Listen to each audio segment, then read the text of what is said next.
देखिए एल्का हैलाइड को आगे आगे बढ़ा रहे हैं और इसमें आज पढ़ेंगे विलियमसन सिंथेसिस।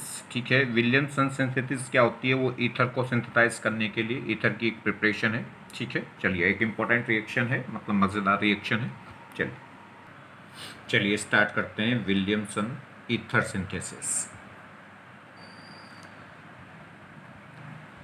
तो देखिए विलियमसन ईथर सिंथेसिस, इसमें हम क्या करेंगे? विलियमसन रिएक्शन में क्या करेंगे? ईथर को सिंथेसाइज करेंगे, मतलब ईथर को प्रिपेयर करेंगे। ठीक है, कैसे ईथर प्रिपेयर होगा विलियमसन सिंथेसिस में? तो समझिए इसमें जो आप रिएजेंट यूज करेंगे, जो रिएक्टेंट यूज करेंगे, वो क्या होगा? कोई किसी भी एल्का हैलाइड पे रिएक्ट कराएंगे एलॉक्साइड की। एलॉक्साइड मतलब RONA। ठीक है, सोडियम एलॉक्साइड। एलॉक्साइड तो जानते हो OR, कोई भी R मतलब कोई भी कार्बन चेन हो सकती है। तो सोडियम एलॉक्साइड की, सोडियम हो पोटेशियम हो इससे मतलब नहीं है, बट मेन मतलब है RO माइनस होना चाहिए, एलॉक्साइड, या कह सकते हैं सोडियम एलॉक्साइड। तो फिलहाल सोडियम है तो सोडियम एलॉक्साइड। तो सोडियम एलॉक्साइड की हम रिएक्शन कराएंगे एल्का हैलाइड से और क्या हो जाएगा? ईथर प्रिपेयर हो जाएगा। कैसे ईथर प्रिपेयर होगा? ये जो सोडियम एलॉक्साइड में जो क्या होगा, हमारे पास ये न्यूक्लियोफाइल है, ये न्यूक्लियोफाइल इस पर अटैक करेगा, किस पे? इस एल्का हैलाइड पे, और ये लिविंग ग्रुप X माइनस क्या हो जाएगा? रिमूव। तो यहाँ से ROR ये क्या हो जाएगा? फॉर्म ईथर, और ये NaX बाहर निकल जाएगा। तो एक न्यूक्लियोफिलिक सब्स्टिट्यूशन रिएक्शन है, कौन सी? SN1, वो SN2। तो SN2 न्यूक्लियोफिलिक सब्स्टिट्यूशन है। इसमें क्या होगा? न्यूक्लियोफाइल इस एल्का हैलाइड पर अटैक करेगा, और जैसे ही न्यूक्लियोफाइल अटैक करेगा तो अनदर एक न्यूक्लियोफाइल यानी कि लिविंग फॉर्म में क्या हो जाएगा? रिमूव हो जाएगा, और क्या बन जाएगा? ये ईथर। देखिए यहाँ से क्या होगा? जैसे ये OR माइनस इस पर अटैक करेगा तो X माइनस निकलेगा, और X माइनस निकलेगा तो ये ROR क्या बन जाएगा? ईथर, और इस X माइनस से Na के साथ सॉल्ट बन जाएगा, क्या बन जाएगा? NaX। तो इसमें विलियमसन सिंथेसिस में क्या होगा? विलियमसन ईथर सिंथेसिस में सोडियम एलॉक्साइड रिएक्शन करेगा एल्का हैलाइड से, और क्या बनाएगा? एक ईथर, और साथ में क्या निकल जाएगा? NaX। तो मेन प्रोडक्ट कौन हो गया? ईथर। अब ये ईथर सिमेट्रिकल भी हो सकता है और अनसिमेट्रिकल ईथर भी हो सकता है। तो विलियमसन सिंथेसिस में क्या होगा? हम दोनों टाइप के ईथर बना सकते हैं, सिमेट्रिकल भी और अनसिमेट्रिकल भी। मतलब देखिए इस एल्का हैलाइड का एल्काइल पार्ट और इस सोडियम एलॉक्साइड का जो एल्काइल पार्ट है R, अगर ये दोनों सेम हुए तो ये बनेगा सिमेट्रिकल ईथर, और ये दोनों R क्या हुए? डिफरेंट हुए तो क्या बन जाएगा? Unsymmetrical ether. क्लियर? अब इसमें दो इंपॉर्टेंट, ये रिएक्शन इंपॉर्टेंट क्यों है, या ये रिएक्शन इतनी अच्छी क्यों है? रीजन इसमें क्या है कि इसमें यहाँ पे कुछ लिमिटेशन है। लिमिटेशन क्या है? सुनिए, ये जो एल्काइल हैलाइड है, ये पहली बात तो कौन सी रिएक्शन हुई? एक सब्स्टिट्यूशन, न्यूक्लियोफिलिक सब्स्टिट्यूशन, और न्यूक्लियोफिलिक सब्स्टिट्यूशन भी कौन सी? SN2 होगी। तो अभी आप देख के आए हो लास्ट लेक्चर में कि जो SN2 रिएक्शन है वो क्या होगी? सबसे बेस्ट किस में चलती है कि एक तो बेटर लिविंग ग्रुप हो, और साथ में क्या हो? साथ में जो एल्काइल ग्रुप हो 1 डिग्री हो, जिसमें स्टेरिक हिंड्रेंस क्या हो? कम हो। कहाँ कहाँ स्टेरिक हिंड्रेंस होती है सब आप फर्स्ट लेक्चर में देखिए आए। तो इसमें केस में क्या होना चाहिए? जो R है, इस एल्काइल ग्रुप का जो R है वो क्या होना चाहिए? जो R होना चाहिए वो मिथाइल हो, तो बहुत अच्छी बात है। और ये 1 डिग्री या 2 डिग्री या 3 डिग्री, तो क्या होगा? मिथाइल में रिएक्शन फास्ट होगी, 1 डिग्री में और कम, 2 डिग्री में और कम, और 3 डिग्री में और भी कम। जैसे जैसे क्या होगा? जैसे जैसे क्या होता जाएगा? स्टेरिक रिपल्शन बढ़ता जाएगा, क्राउडिंग बढ़ती जाएगी, वैसे वैसे इसके चांसेस कम होते जाएंगे। तो सबसे बेस्ट किस में चलेगी? ये मिथाइल में, या 1 डिग्री में। 2 डिग्री 3 डिग्री में इसके चांसेस ना के बराबर हो जाते हैं। क्लियर? और दूसरी बात, ये जो X है ये क्या होना चाहिए? ये कह रहा है नॉट X क्या होगा? Not involve in the conjugation. वो आपको पता ही है कि जो X है ये इस R के साथ कॉन्जुगेशन में नहीं होना चाहिए। अगर कॉन्जुगेशन में आ जाएगा तो वहां पे क्या हो जाती है? पार्शियली डबल बॉन्ड करेक्टर आ जाएगा, और पार्शियली डबल बॉन्ड करेक्टर आ जाएगा तो फिर ये लीव नहीं कर पाता, एक ग्रुप निकल नहीं पाता है। ठीक है, क्योंकि पार्शियल डबल बॉन्ड करेक्टर आने से बॉन्ड ऑर्डर बढ़ जाएगा, बॉन्ड एनर्जी बढ़ जाएगी, बॉन्ड एनर्जी बढ़ जाएगी, तो ये आसानी से लीव नहीं कर सकता, रिमूव नहीं करेगा, तो SN2 रिएक्शन वहां स्टॉप हो जाती है। दूसरी बात, ये सोडियम एलॉक्साइड में जो R है वो क्या होना चाहिए? वो कुछ भी हो सकता है। वो मिथॉक्साइड भी हो सकता है, इथॉक्साइड भी हो सकता है, प्रोपॉक्साइड भी हो सकता है, ब्यूटॉक्साइड भी हो सकता है, फिनॉक्साइड भी हो सकता है। मतलब इसका जो R है वो 1 डिग्री भी हो सकता है, 2 डिग्री भी, 3 डिग्री भी, और ये कॉन्जुगेशन में भी आ सकता है। इस O माइनस का जो O पे जो माइनस है वो कॉन्जुगेशन, मतलब ये कुछ भी हो सकता है, एलिफेटिक भी और एरोमेटिक भी। तो इसका जो आर है 1 डिग्री 2 डिग्री 3 डिग्री 4 डिग्री, ठीक है, वो 1 डिग्री से लेकर 3 डिग्री कुछ भी हो सकता है, एलिफेटिक भी हो सकता है, एरोमेटिक भी हो सकता है। मगर इस एल्का हैलाइड में जो आर है वो क्या होना चाहिए, या तो मिथाइल होना चाहिए या 1 डिग्री होना चाहिए, ठीक। और दूसरा एलिफेटिक होना चाहिए, एरोमेटिक नहीं होना चाहिए, मतलब कॉन्जुगेशन में नहीं आना चाहिए। मतलब कह सकते हैं ये एराइल हैलाइड नहीं होनी चाहिए, विनाइल हैलाइड नहीं होनी चाहिए। वो कहाँ कहाँ नहीं होगी SN2 आप देखे हैं पिछले लेक्चर में। आगे बात समझ में, तो एल्का हैलाइड की लिमिटेशन समझ गए। ये जनरली क्या हो, 1 डिग्री हो और कैसी हो, एलिफेटिक हो। एरोमेटिक होगी तो ये हैलोजन किस में, कॉन्जुगेशन में चला जाएगा, जिससे पार्शियली डबल बॉन्ड आएगा, जिससे रिमूव नहीं हो सकता, तो वहां SN2 रिएक्शन नहीं होगी। ये स्टेरिक हिंड्रेंस हो गई 2 डिग्री या 3 डिग्री, तो हिंड्रेंस बढ़ जाएगी, हिंड्रेंस बढ़ जाएगी तो उस केस में भी SN2 रिएक्शन नहीं हो सकती, फिर ये विलियमसन सिंथेसिस नहीं हो सकता। तो एक बड़ी इंपॉर्टेंट बात है, कौन सा ईथर बन सकता है, तो ये जो ईथर बनेगा इस ईथर में से कम एक आर क्या होना चाहिए, 1 डिग्री होना चाहिए, और साथ में क्या होना चाहिए, एलिफेटिक। अगर दोनों ही क्या हो गए, इन दोनों आर में से कम एक 1 डिग्री होना चाहिए और एलिफेटिक होना चाहिए, जो किससे आना चाहिए, एल्काइल हैलाइड से, तभी वो बन सकता है वैसा ईथर, ठीक है। अगर दोनों ही क्या हो जाएं, एरोमेटिक हो जाएं या दोनों ही 3 डिग्री हो जाएं, तो फिर उस टाइप का ईथर इस रिएक्शन से नहीं बन सकता, क्योंकि जो एल्का हैलाइड से जो आर आ रहा होगा वो 1 डिग्री होगा और एलिफेटिक होगा। चलिए, अच्छा देखिए, जिस विलियमसन ईथर सिंथेसिस में क्या है कि हमें सोडियम एलॉक्साइड चाहिए और एक एल्का हैलाइड चाहिए। ये दोनों ही किससे मिलते हैं, हमें एल्कोहल से। आप क्या करेंगे, एल्कोहल की रिएक्शन Na से कराएं, तो मेटल क्या करेगा, इस एसिडिक H को रिमूव करा देता है, एसिडिक H को रिमूव करा के खुद अपना सॉल्ट बना देगा। ये रिएक्शन आप देखे हैं पीछे, ठीक है। तो क्या बनेगा, सोडियम एलॉक्साइड जनरेट हो गया, और इसी एल्कोहल से और एक एल्कोहल से हम क्या करें, अगर किसकी रिएक्शन कराएं, HX की। HX क्या होगा, देखिए OH से ज्यादा बेटर लिविंग ग्रुप होता है X-, तो इसको लीव नहीं कर सकता, मगर ये एसिडिक नेचर है। एसिडिक नेचर में पहले H+ इस पे जाके क्या बना लेता है, वाटर बना लेता है, और वाटर को फिर X- क्या कर सकता था, लीव कर सकता था, क्योंकि X- वाटर क्या होगा, वाटर को रिमूव कर सकता है, OH- को रिमूव नहीं कर सकता। तो अगर हम यहां जैसे NaX डालते, NaX क्या करता है, इस OH को रिमूव नहीं कर सकता था, मगर HX रिमूव कर सकता है, क्योंकि एसिडिक क्या होगा, एसिडिक HX हो जाएगी एसिडिक नेचर, और एसिडिक नेचर में क्या होगा, ये H+ पहले इस पे कंबाइन करके इसे वाटर बना लेगा, और फिर वाटर को आराम से क्या कर देगा, लीव करा देगा, कौन, X-। तो X- के बस की बात नहीं होती OH- को लीव कराना, मगर X- वाटर को लीव करा देता। तो पहले ये एसिडिक मीडियम है, तो एसिडिक मीडियम में ये H+ पहले इस पे वाटर बना देगा, और वाटर बनने के बाद फिर ये X- उसको लीव करके क्या बना देता है, एल्का हैलाइड, और वाटर क्या हो जाएगा, रिमूव। तो इसमें जो लिविंग ग्रुप है वो कौन होगा, OH- नहीं वाटर हो जाता है। चलिए, तो अब ये क्या हो गए, दोनों रिएक्शन करने के लिए तैयार हैं। अब सोडियम एलॉक्साइड एल्का हैलाइड से रिएक्शन कर लेगा और क्या बना देगा, ईथर।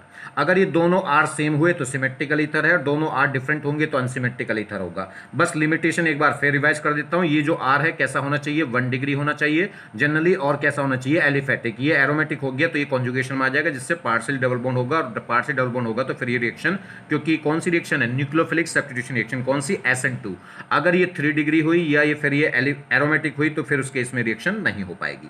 चलिए, अब देख लीजिए, अब क्वेश्चन जैसे कहां कहां रिएक्शन होगी। हमने क्या करा, सोडियम एलॉक्साइड की रिएक्शन किसी एल्का हैलाइड से करा रहे हैं, तो ये सोडियम इथोक्साइड तो कुछ भी हो, इससे कोई फर्क नहीं पड़ता है, चाहे मिथाइल हो, इथाइल हो, टर्सरी हो, या एलिफेटिक हो या एरोमेटिक हो, मगर यहाँ पे कंडीशन होनी चाहिए ये 1 डिग्री या मिथाइल हो, और मिथाइल है तो बहुत अच्छी बात है, ठीक है। तो इसमें केस में क्या होगा, ये NaX बाहर निकल जाएगा, और ये क्या होगा, CH3OCH3 क्या बन जाएगा, ईथर। तो इस केस में क्या बन जाएगा, डाई मिथाइल ईथर बन जाएगा, या कह सकते हैं मिथॉक्सी मीथेन बन जाएगी। तो इसमें ईथर बन जाएगा, मतलब इसमें विलियमसन सिंथेसिस हो जाएगी। नेक्स्ट, ये सोडियम एलॉक्साइड है, सोडियम एलॉक्साइड में जो आर वाला पार्ट है वो 3 डिग्री है, तो इसमें 3 डिग्री भी चल सकता है, 1 डिग्री भी चल सकता है, एलिफेटिक भी, एरोमेटिक भी, इससे कोई फर्क नहीं पड़ेगा, क्योंकि इससे क्या निकल के आएगा, न्यूक्लियोफाइल, और न्यूक्लियोफाइल में कुछ भी हो सकता है।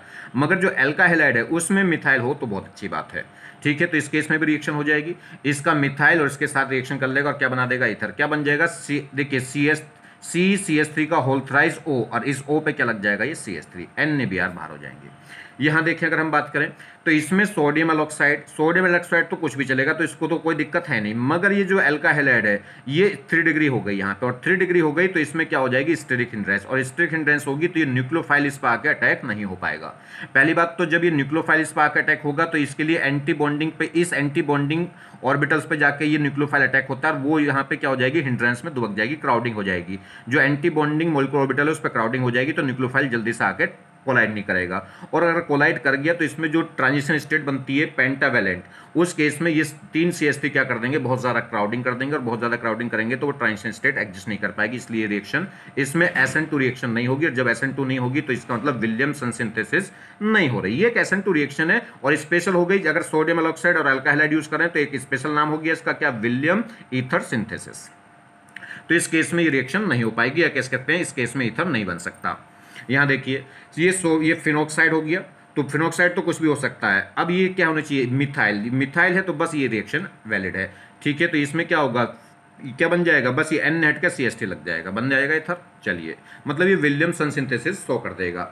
इसमें देखिए यहाँ पे सोडियम एलॉक्साइड और ये जो एल्का हैलाइड है, ये एल्का हैलाइड की जो हैलोजन है Br, उसका लोन पर इस बेंजीन के साथ कॉन्जुगेशन में आ गया, और बेंजीन के साथ कॉन्जुगेशन में आ जाएगा तो यहाँ पार्शली डबल बॉन्ड करैक्टर आएगा, और पार्शली डबल बॉन्ड करैक्टर आएगा तो फिर ये Br निकल नहीं पाएगी। मतलब डबल बॉन्डेड कार्बन से जुड़ने वाले जो हैलोजन है वो रिमूव नहीं हो पाती, क्योंकि वो पार्शल डबल बॉन्ड करैक्टर में आ जाती हैं, जिससे बॉन्ड एनर्जी बढ़ जाएगी, तो लिविंग टेंडेंसी क्या हो जाएगी, घट जाएगी, ये कह सकते हैं रिएक्टिविटी इसकी कम हो जाएगी।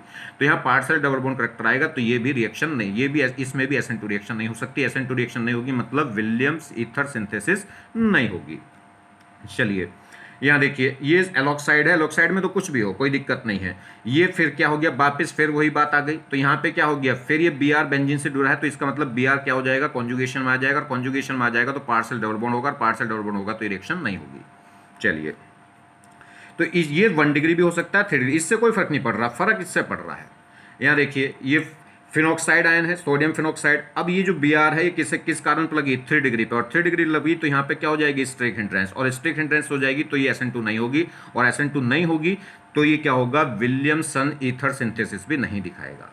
चलिए, यहाँ देखिए अब इसमें बात क्या हो गया, ये फिनॉक्साइड आयन है और ये क्या है, विनाइल हैलाइड है, विनाइल क्लोराइड। देखिए डबल बॉन्डेड कार्बन पे क्या लगी हुई है, ये नहीं है कुछ भी, ये विनाइल कार्बन पे क्या है, Cl लगी हुई है, और क्या होगा जब Cl का लोन पर इस डबल बॉन्ड के साथ कॉन्जुगेशन में है तो ये क्या हो गया, यहाँ पे क्या दिखाएगा, पार्टली कॉन्जुगेशन में, जैसे ही लोन पर कॉन्जुगेशन में जाएगा तो पार्शियल डबल बॉन्ड करैक्टर आएगा, और पार्शियली डबल बॉन्ड करैक्टर आएगा तो ये रिमूव नहीं हो पाएगी, और ये Cl रिमूव नहीं हो पाएगी तो यहाँ पे SN2 रिएक्शन नहीं होगी, तो इसका मतलब विलियमसन ईथर सिंथेसिस रिएक्शन नहीं हो सकती।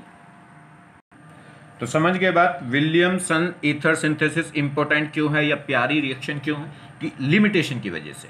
तो इसमें लिमिटेशन की वजह से ये क्या हो गई है, एक इंपॉर्टेंट रिएक्शन हो गई, और आप भी इसको मजा लीजिएगा पढ़ने में।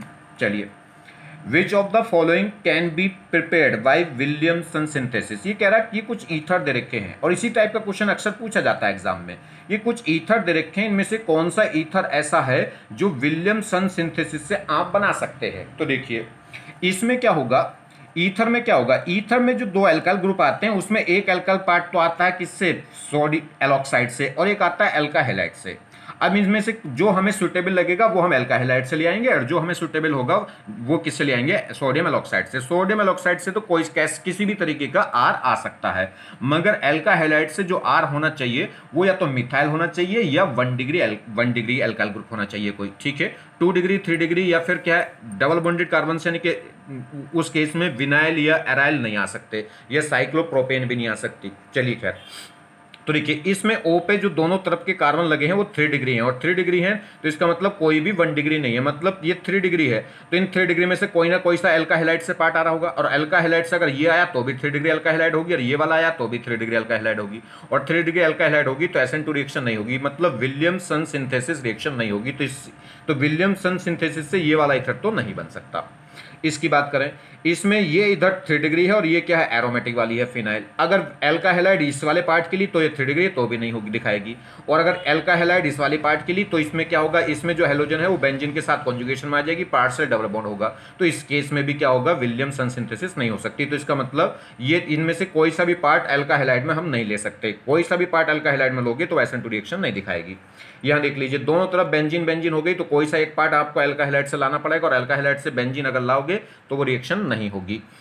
यहाँ देख लीजिए इसमें एक तरफ बेंजीन है और एक तरफ बिनाइल है, तो बिनाइल वाले केस में भी क्या हो जाएगा, पार्शियल डबल बॉन्ड बन जाएगा। अगर इससे एल्का हैलाइड लेके आते हो, ये वाला पार्ट एल्का हैलाइड से लेके आते हो, तो भी जब Br इस पर लगाएंगे तो कॉन्जुगेशन में आएगा, और इससे लगाओगे तो भी कॉन्जुगेशन में आ जाएगी, तो यहाँ भी पार्शियल डबल बॉन्ड, यहाँ भी पार्शियल। तो इनमें से कोई सा भी पार्ट क्या है, एल्का हैलाइड से अगर आप लेंगे, इनमें से इसका कोई सा भी पार्ट एल्का हैलाइड से लेंगे तो वो एल्का हैलाइड विलियमसन सिंथेसिस नहीं दिखाएगी, मतलब SN2 रिएक्शन नहीं दिखाएगी। तो इसका मतलब ये भी नहीं बन सकता। इसमें देखिए ये दोनों तरफ बिनाइल है, तो इसका मतलब ये इनमें से कोई सा भी पार्ट हम एल्का हैलाइड में नहीं ले सकते, या कह सकते हैं अगर इसमें से किसी भी पार्ट की एल्का हैलाइड हमने ली तो SN2 रिएक्शन नहीं दिखाएगी। यहाँ देखिए इस O के इधर तो बेंजीन है, बेंजीन वाला तो ले नहीं सकते, मगर ये क्या है, ये CH3 है और CH3 की एल्का हैलाइड ले सकते हैं। CH3 की जो एल्का हैलाइड होगी CH3X, वो क्या दिखा सकती है, SN2 रिएक्शन दिखा सकती है। मतलब ये जो ईथर है ये विलियमसन ईथर सिंथेसिस के थ्रू बन सकता है, मतलब वो SN2 रिएक्शन दिखा सकती है।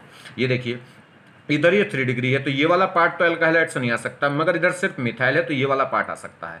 ये वाला पार्ट क्या, इस वाले पार्ट की, इस वाले एल्काइल ग्रुप की जो मिथाइल हैलाइड है वो क्या दिखा सकती है, SN2, यानी कि CH3X या CH3X क्या दिखा सकती है, SN2, और SN2 दिखा सकती है। तो इसका मतलब ये जो ईथर है ये विलियमसन सिंथेसिस से बन सकता है। तो विलियमसन सिंथेसिस से कौन बन सकता है, जिसमें O की तरफ, O पे जो एल्काइल ग्रुप लगे होते हैं दो, उनमें से कम एक एल्काइल ग्रुप क्या होना चाहिए, मिथाइल या इथाइल, मतलब 1 डिग्री का। ठीक है, चलिए देखिए ये कह रहा है एलॉक्साइड फॉर्मेशन। हम जो एलॉक्साइड फॉर्मेशन है वो कैसे बनाते हैं, एलॉक्साइड कैसे कैसे बना सकते हैं। फिलहाल तो अभी मैंने आपको बताया था ये कि आप क्या करेंगे, ईथर के साथ अगर एल्कोहल की रिएक्शन सोडियम से कराएंगे तो इससे क्या बन जाएगा, सोडियम एलॉक्साइड बन सकता है, मतलब एलॉक्साइड आ जाएगा। ठीक, एलॉक्साइड मतलब RO माइनस, तो RO माइनस तो जनरेट हो जाएगा, Na जाएगा प्लस में और ये RO माइनस। तो सोडियम एलॉक्साइड हम कैसे कैसे फॉर्म कर सकते हैं, फॉर्मेशन, तो एलॉक्साइड की फॉर्मेशन देख रहे हैं। तो एल्कोहल की रिएक्शन अगर आप सोडियम से कराएंगे तो सोडियम क्या है, सोडियम मेटल है, मेटल क्या है, बेसिक नेचर है, और बेसिक नेचर है तो क्या करेगा, एसिडिक H को क्या कर देगा, रिमूव। इसे सोडियम टेस्ट भी बोलते हैं, और ये आप क्या कह सकते हैं, इसे मेटल टेस्ट भी कह सकते हैं। तो मेटल हर उस सब्सटेंस से रिएक्शन कर जाएगा जिसके पास एसिडिक H है।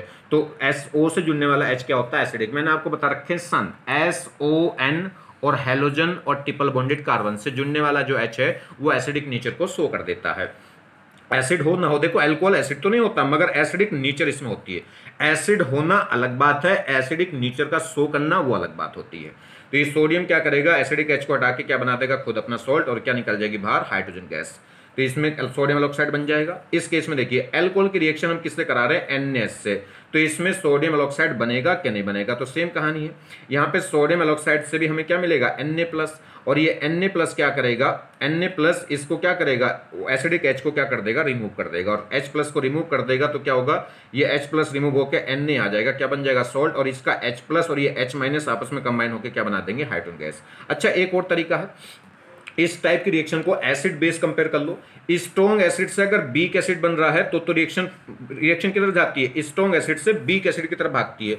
अगर मैं इसकी एसिडिक नेचर देखूं और इसकी एसिडिक नेचर देखूं तो ये इसे H, तो इसमें क्या है, H सिंगल बॉन्ड H, ऐसा समझो कि S से जुड़ने वाला H है और इसमें O से जुड़ने वाला H है। तो O से जुड़ने वाला H ज्यादा एसिडिक है कि H से जुड़ने वाला H ज्यादा एसिडिक है, तो O से जुड़ने वाला H ज्यादा एसिडिक है, तो ये मोर एसिडिक होगा, और ये बीक एसिड होगा इसके कंपैरिजन में। तो रिएक्शन कहां भाग जाएगी, मोर एसिड से बीक की तरफ, तो रिएक्शन फॉरवर्ड भागेगी, फॉरवर्ड भागेगी तो इसका मतलब सोडियम एलॉक्साइड बन जाएगा। ठीक है, चलिए वैसे अगर हम बात करें पीके, तो इसका पीके होता है 18 से 20 के बीच में अल्कोहल का, और हाइड्रोजन का जो पीके है वो 38 के आसपास होता है। जिसकी पीके वैल्यू क्या होगी ज्यादा, वो क्या होता है, कम एसिडिक।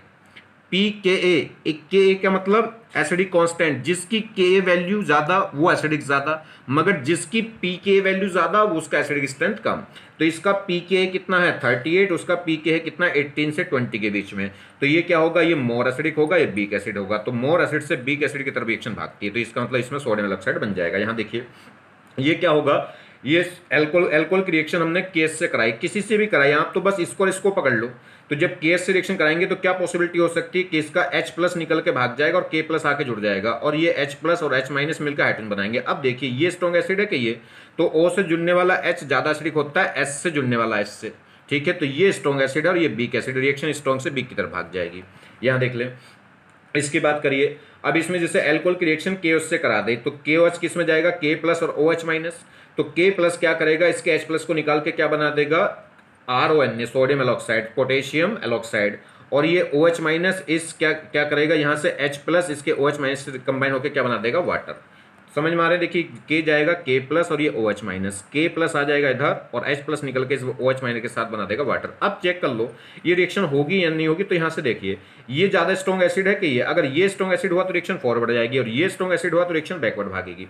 O से जुड़ने वाला H, इसके पास भी O से जुड़ने वाला H है, तो एसिडिक स्ट्रेंथ देखेंगे तो इसके पास भी O से जुड़ने वाला H है, इसके पास भी O से जुड़ने वाला H है, तो दोनों सोर्स एटम सेम हो गए। जब सोर्स एटम सेम हो गए तो फिर देखते हैं एस करेक्टर, ये भी सिंगल बॉन्डेड ऑक्सीजन, वहां भी सिंगल बॉन्डेड ऑक्सीजन, तो एस करेक्टर भी सेम। तो अब देखेंगे इलेक्ट्रॉनिक इफेक्ट, आर क्या दिखाएंगे प्लस आई, और एच न एच इंडक्टिव इफेक्ट नहीं दिखाता, ना प्लस आई ना माइनस आई, तो इस पे जीरो इफेक्ट है, इस पे क्या होगा प्लस इफेक्ट, और प्लस वाले एसिड स्ट्रेंथ को क्या करते हैं कम, प्लस वाले एसिड स्ट्रेंथ को क्या कर देंगे कम, ठीक है। तो ये क्या होगा, ये वीक एसिड होगा और ये स्ट्रॉन्ग एसिड होगा। तो वाटर ज्यादा, वाटर के केस में एसिडिक नेचर ज्यादा होती है किससे, एल्कोहल से, तो रिएक्शन कहां भाग जाएगी बैकवर्ड, और बैकवर्ड भाग जाएगी तो इसका मतलब इसमें सोडियम एलॉक्साइड नहीं बन सकता।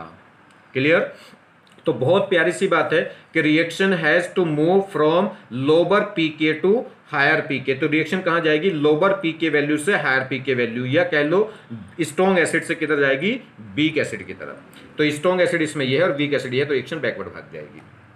यह इसका पीके कितना है, इसका एल्कोहल का पीके होता है 18 से 20 के बीच, और वाटर का पीके होता है 15.7, तो इसका पीके कम है तो लोअर पीके से हाई पीके की तरफ भाग जाएगी, ये कह सकते हैं स्ट्रॉन्ग एसिड से वीक एसिड की तरफ। यह देखिए एल्कोहल की रिएक्शन Na से कराई तो ये क्या होगा, यहां से आएगा Na प्लस और OH माइनस, Na प्लस इसके एसिडिक H को निकाल के क्या बना देगा सोडियम एलॉक्साइड, और इससे क्या होगा ये H प्लस और उसका OH माइनस क्या बनाएंगे वाटर। अब ये स्ट्रॉन्ग एसिड है कि ये, तो वाटर स्ट्रॉन्ग एसिड है एल्कोहल से, अभी हमने चेक कर लिया, तो इसके अंदर एसिडिक नेचर ज्यादा है तो रिएक्शन कहां भागेगी बैकवर्ड, मतलब इसमें सोडियम एलॉक्साइड नहीं बन सकता। अगर एल्कोहल की रिएक्शन किससे कराएं, Na-NH2 से कराएं, तो देखिए Na प्लस और NH2 माइनस, Na प्लस तो यहाँ और H प्लस निकल के इसके साथ NH2 के साथ मिलकर क्या बना देगा अमोनिया। अब ये देखिए ये अमोनिया ज्यादा एसिडिक है या एल्कोहल, तो इसमें O से जुड़ने वाला H है, उसमें N से जुड़ने वाला H है, तो कौन सा स्ट्रॉन्ग एसिड होता है, O से जुड़ने वाला जो H है वो ज्यादा एसिडिक होता है किससे, N से। क्यों, अगर N और O की बात करें तो ये जो सोर्स एटम है N और ऑक्सीजन ये पीरियड के हैं, और पीरियड में डोमिनेट फैक्टर होता है इलेक्ट्रोनेगेटिविटी, और जिसकी इलेक्ट्रोनेगेटिविटी जितनी ज्यादा होती है उतना एसिडिक नेचर क्या होता है ज्यादा होता है। तो O की इलेक्ट्रोनेगेटिविटी ज्यादा होती है N से, तो ये मोर एसिडिक नेचर होगी, इसमें लेस, तो मोर एसिड से लेस एसिड की तरफ भाग जाएगी, तो रिएक्शन फॉरवर्ड भागेगी, और फॉरवर्ड भागेगी तो इसका मतलब सोडियम एलॉक्साइड बनेगा। यहाँ देखिए इनको रटने की जरूरत नहीं, बस यहीं से देख लेना एसिड बेस। तो ये कि एल्कोहल की रिएक्शन हमने किससे करा दी, NaCO3 सोडियम बाइकार्बोनेट से, तो ये Na प्लस यहाँ जाएगा और H वहां से निकल के क्या बना देगा H2CO3। अब ये कार्बोनिक एसिड है और ये क्या एल्कोहल है, तो कार्बोनिक एसिड स्ट्रॉन्ग एसिड होगा किससे, एल्कोहल से। क्यों, क्योंकि देखिए अगर हम इसकी स्ट्रक्चर देखें तो इसमें क्या होता है, C पे एक डबल बॉन्ड O आता है, 2 OH और एक OH इधर, ठीक है, तो C डबल बॉन्ड O पे 2 OH लगे होते हैं, तो यहाँ भी क्या होगा एसिडिक H है, यहाँ भी O से जुड़ने वाला H है, इसमें भी O से जुड़ने वाला H है, मगर इसमें R क्या दिखाएगा प्लस आई, जबकि उसमें C डबल बॉन्ड O क्या दिखा देता है माइनस आई, ठीक है, और माइनस आई वो minus M, C double bond क्या दिखा देता है माइनस एम, और माइनस वाले एसिड स्ट्रेंथ ज्यादा बढ़ा देंगे, तो ये मोर एसिड होगा इससे, ठीक है, तो ये मोर एसिडिक होता है इस केस से। और वैसे भी मैंने आपको बताया था जब सोडियम बाइकार्बोनेट टेस्ट कराया था तो मैंने कहा था सल्फोनिक एसिड और carboxylic acid sodium bicarbonate test देते हैं, जो क्या होगा कार्बोनिक एसिड से स्ट्रॉन्ग एसिड है वो क्या करते हैं कार्बोनिक टेस्ट देते हैं, और सोडियम बाइकार्बोनेट टेस्ट देते हैं। सोडियम बाइकार्बोनेट टेस्ट वो देंगे जो उससे स्ट्रॉन्ग एसिड होंगे। स्ट्रॉन्ग एसिड कौन कौन होते हैं, सल्फोनिक एसिड, कार्बोक्सिलिक एसिड, और एरोमेटिक जो एल्कोहल था वो भी कार्बोनिक एसिड से वीक एसिड था, मगर अगर उस पे क्या है कोई स्ट्रॉन्ग माइनस एम ग्रुप लगा दें ऑर्थो पैरा पे, तो ऑर्थो पैरा पोजीशन पे अगर फिनोल की ऑर्थो पैरा पोजीशन पे कोई स्ट्रॉन्ग माइनस एम लग जाता था तो उस केस में फिनोल क्या है स्ट्रॉन्ग एसिड हो जाता था किससे, कार्बोनिक एसिड से। मगर एलिफेटिक एल्कोहल तो बहुत बहुत वीक एसिड रहेंगे as comparison to carbonic acid, तो ये क्या है वीक एसिड है तो इसको तोड़ नहीं सकते, मतलब रिएक्शन फॉरवर्ड नहीं भागेगी, कहाँ भाग जाएगी बैकवर्ड, तो इस केस में सोडियम एलॉक्साइड हम नहीं बना सकते हैं। देखिए अभी एक प्रॉब्लम समझिए, ये कह रहा है which is the best preparation किसकी, इस ईथर की बेस्ट प्रिपरेशन इन दोनों स्टेप में से, ये 3 स्टेप दे रखे हैं, 3 में से कौन सी बेस्ट प्रिपरेशन रहेगी इसके लिए, ठीक है, इस ईथर को प्रिपेयर करने के लिए इन तीनों में से कौन सा बेस्ट रहेगा। तो मैं वैसे ओरल ही बता देता हूं आपको। देखिए ये हमारे पास ईथर बनना है, ईथर में 2 एल्काइल ग्रुप आएंगे, ये टर्सरी वाला है और ये मिथाइल वाला है, तो मिथाइल वाला तो किससे आना चाहिए, मिथाइल वाला तो आना चाहिए एल्काइल हैलाइड से, क्योंकि जब मिथाइल वाली एल्काइल हैलाइड होगी तो उसमें आराम से क्या हो जाएगी SN2 हो जाएगी, और ये टर्सरी वाला पार्ट किससे आना चाहिए, एलॉक्साइड से। क्लियर होगी बात, अगर ये एलॉक्साइड से आना चाहिए और ये किससे आना चाहिए, मिथाइल हैलाइड से। अगर ये एलॉक्साइड से आया और ये वाला मिथाइल से आ गया तो फिर SN2 रिएक्शन नहीं हो सकती, क्योंकि वहां 3 डिग्री एल्काइल हैलाइड हो जाएगी, और 3 डिग्री एल्काइल हैलाइड क्या होगी, वो SN2 रिएक्शन नहीं दिखाती। तो देखिए कौन सा बेस्ट होना चाहिए, हमने ये 3 डिग्री अल्कोहल लिया तो इस वाले पार्ट्स का क्या बनना चाहिए, सोडियम एलॉक्साइड। अगर हमने KOH लिया तो क्या होगा, देखिए KOH क्या करेगा, इसमें क्या करेगा, इसका किए जाएगा K प्लस और OH माइनस, ठीक, K+ और OH माइनस, K+ जाएगा, इसके H+ को हटा के क्या लग जाएगा, ये बन जाएगा पोटेशियम अलोक्साइड, और ये क्या हो जाएगा, वाटर। मगर इस रिएक्शन में क्या बनेगा, वाटर, और वाटर इस अल्कोहल से स्ट्रॉन्ग एसिड होता है, तो रिएक्शन को कहां फेंक देगा, बैक, और बैक फेंक देगा, तो इसका मतलब इस केस में सोडियम अलोक्साइड बन ही नहीं पाएगा। अगर ये सोडियम अलोक्साइड बन जाता तो फिर मिथाइल आयोडाइड की रिएक्शन होकर ये वाला ईथर बन जाता, मगर दिक्कत ये है कि इससे क्या होगा, सोडियम अलोक्साइड नहीं बन सकता, क्योंकि इसमें क्या निकल रहा होगा, साइड प्रोडक्ट वाटर, और वाटर इस अल्कोहल से स्ट्रॉन्ग एसिड है, तो रिएक्शन कहां भेज जाएगी, बैक, बैक हो जाएगी। तो इसका मतलब इस केस में ये ए नहीं बन पाएगा, जब सोडियम अलोक्साइड नहीं बन पाएगा तो आगे ईथर नहीं होगा। तो कह रहा है वाटर फॉर्म्ड, और इस रिएक्शन में वाटर बनेगा, और वाटर क्या है, हायर, वाटर का जो पीके है वो क्या होगा, कह सकते हैं वाटर स्ट्रॉन्ग एसिड है, किससे, अल्कोहल से, इसलिए सोडियम अलोक्साइड, तो इस वाले प्रोसेस में तो ईथर नहीं बन सकता। ये यहां देखिए, अब इसमें क्या करा, सोडियम लिया, तो सोडियम क्या करेगा, इस एसिडिक H को निकाल देगा बाहर, तो क्या निकलेगी, हाइड्रोजन, तो यहां बन जाएगा सोडियम एलॉक्साइड, और जो हाइड्रोजन निकलेगी वो हाइड्रोजन वीक एसिड होती है अल्कोहल से, क्योंकि O से जुड़ने वाला H ज्यादा एसिडिक होगा S से जुड़ने वाले से, तो इस केस में सोडियम एलॉक्साइड बन जाएगा, और सोडियम एलॉक्साइड भी कैसा बनेगा, टर्सरी वाला, और फिर मिथाइल वाली आयोडाइड ले लेंगे, तो क्या हो जाएगा, आराम से विलियमसन सिंथेसिस हो जाएगी, या कह सकते हैं SN2 हो जाएगी, ये ईथर बन जाएगा। ठीक, तो ये बिल्कुल ओके रिएक्शन है इसके लिए। इसकी बात कर लें, इसमें क्या ले लिया इसने, मिथाइल वाला पार्ट, किससे, मिथाइल वाले पार्ट से क्या बना रहा है, एलॉक्साइड बना रहा है, और मिथाइल वाले पार्ट से अगर एलॉक्साइड बनाओगे तो बन जाएगा, कोई दिक्कत नहीं, मगर जो एल्काइल हैलाइड अगर आप टर्सरी वाली लोगे तो ये SN2 दिखाने के लिए तैयार नहीं होगी, क्योंकि इस केस में क्या हो जाएगी, स्टेरिक क्राउडिंग हो जाएगी, और स्टेरिक क्राउडिंग हो जाएगी तो ये सोडियम एलॉक्साइड इसके साथ न्यूक्लियोफाइल, इसका जो न्यूक्लियोफाइल है वो इस पर अटैक नहीं कर सकता, ये SN2 रिएक्शन नहीं दिखा सकती, क्योंकि इस पर क्या हो जाएगी, स्टेरिक हिंड्रेंस, तो इस केस में भी, इस केस में रिएक्शन यहाँ रुक जाएगी, पहला स्टेप हो जाएगा, दूसरे पर रुक जाएगी, उसमें पहले स्टेप पे रुक जाएगी, क्योंकि वाटर स्ट्रॉन्ग एसिड होगा, अल्कोहल से पीछे फेंक देगा, और इसमें दोनों स्टेप बढ़िया है, तो कौन सा आंसर हो गया, थर्ड, मतलब सेकंड। नेक्स्ट देखिए, अगर हम बात करें यहाँ, इसकी बात करें, अच्छा फोर्थ और दे रखा है, 4 ऑप्शन थे, तो देखिए इसमें क्या होगा, ये हमारे पास कोई अल्कोहल है, इसकी रिएक्शन NS से कराई, जब NS से कराऊंगा तो N ने तो क्या करेगा, एसिडिक H को निकाल के बाहर फेंक देगा, यहाँ बन जाएगा सोडियम एलॉक्साइड, और इससे क्या बन जाएगा, हाइड्रोजन गैस। अब ये जो हाइड्रोजन गैस है, इस हाइड्रोजन गैस अल्कोहल से वीक एसिड होगी, तो ये प्रोसेस होगा, ये प्रोसेस हो गया तो ये सोडियम एलॉक्साइड बन जाएगा, इस सोडियम एलॉक्साइड की मिथाइल आयोडाइड से रिएक्शन कराएंगे तो ये ईथर बन जाएगा। मगर जो ईथर बनेगा वो कैसा होगा, इसमें जो सोडियम एलॉक्साइड है वो कैसा है, मिथाइल और इथाइल वाला है, और मिथाइल इथाइल वाले में तो कौन सा, ये तो कैसा ईथर आ जाएगा, एक मिथाइल आ जाएगा और एक कैसी आ जाएगी, ये कार्बन, इस कार्बन पे एक मिथाइल और एक इथाइल, जबकि हमें ईथर कैसा चाहिए, इस कार्बन पे 3 मिथाइल चाहिए, तो इसमें ईथर तो बनेगा, मगर वो ईथर नहीं बन रहा जौन सा हमें चाहिए। आगे बात समझ में नहीं, तो ये विलियम सिंथेसिस इसमें बनेगा, इसमें ईथर बनेगा, मगर वो ईथर नहीं बनेगा जो हमें चाहिए था। आगे बात समझ में, तो इसलिए बेस्ट प्रिपरेशन क्या होगा, कह रहा है which is the best preparation of this, इस बार केवल इस ईथर के लिए बेस्ट पूछे तो इस ईथर के लिए तो कौन सा हो गया, सेकंड। हाँ, ये क्वेश्चन पूछे कि किस किस में ईथर प्रिपरेशन बेस्ट है, तो वो सेकंड और फोर्थ, सेकंड में भी ईथर बन सकता है और फोर्थ में भी। नेक्स्ट देखिए, जैसे आगे कह रहा है, अगर ये हो जाए हमारे पास, ये देखिए ये बड़ी इंपॉर्टेंट क्वेश्चन है, ये हमारे पास कोई इथॉक्साइड है, इथॉक्साइड मतलब न्यूक्लियोफाइल जो सोडियम एलॉक्साइड से आएगा, तो ये इथॉक्साइड, और ये क्या है, एक अल्काइल हैलाइड, इसके हैलोजन जो है वो डायरेक्ट बेंजीन से नहीं जुड़ी, और डायरेक्ट बेंजीन से नहीं जुड़ी तो ये किससे, 1 डिग्री से जुड़ी, और 1 डिग्री से जुड़ी तो ये SN2 रिएक्शन दिखाने के लिए तैयार है। तो क्या होगा, ये इस पर न्यूक्लियोफाइल इस पर आके जुड़ेगा, ये एलॉक्साइड इस पर आके जुड़ेगा, और Cl- निकल जाएगा, तो क्या ईथर बनना चाहिए, देखिए ETO, और O पे लगना चाहिए CH2, और CH2 पर ये फिनाइल, तो ये पूरा मिलकर ईथर बनना चाहिए, और Cl बाहर निकल जानी चाहिए। मगर हो क्या रहा है, जो ईथर बन रहा है वो किसका, O पे क्या बन रहा है, इथॉक्सी और एक सिर्फ मिथाइल, और ये Cl तो अलग हो रही, साथ में फिनाइल भी अलग हो जा रही है, तो ये इसको आपको ध्यान रखना है। रीजन क्या है, रीजन है कि देखिए इसका और ये Cl को हटा के बाकी जो पार्ट है इन सब का ईथर बनना चाहिए था, मगर ईथर सिर्फ कैसा बना, इथॉक्सी मिथॉक्सी ईथर बना, या कह सकते हैं मिथॉक्सी इथेन बनी, ठीक, तो इथॉक्सी मिथॉक्सी ईथर बना, और ये क्या है, ये इसमें एक ये फिनाइल ग्रुप भी भाग गया, तो रीजन क्या है, फिनाइल और Cl मिलके आपस में क्या बना देंगे, फिनाइल पर Cl-। देखिए ओवरऑल इस पे क्या है, माइनस चार्ज है, तो इधर भी ओवरऑल क्या होना चाहिए, माइनस चार्ज, ये न्यूट्रल हो तो इस पे माइनस।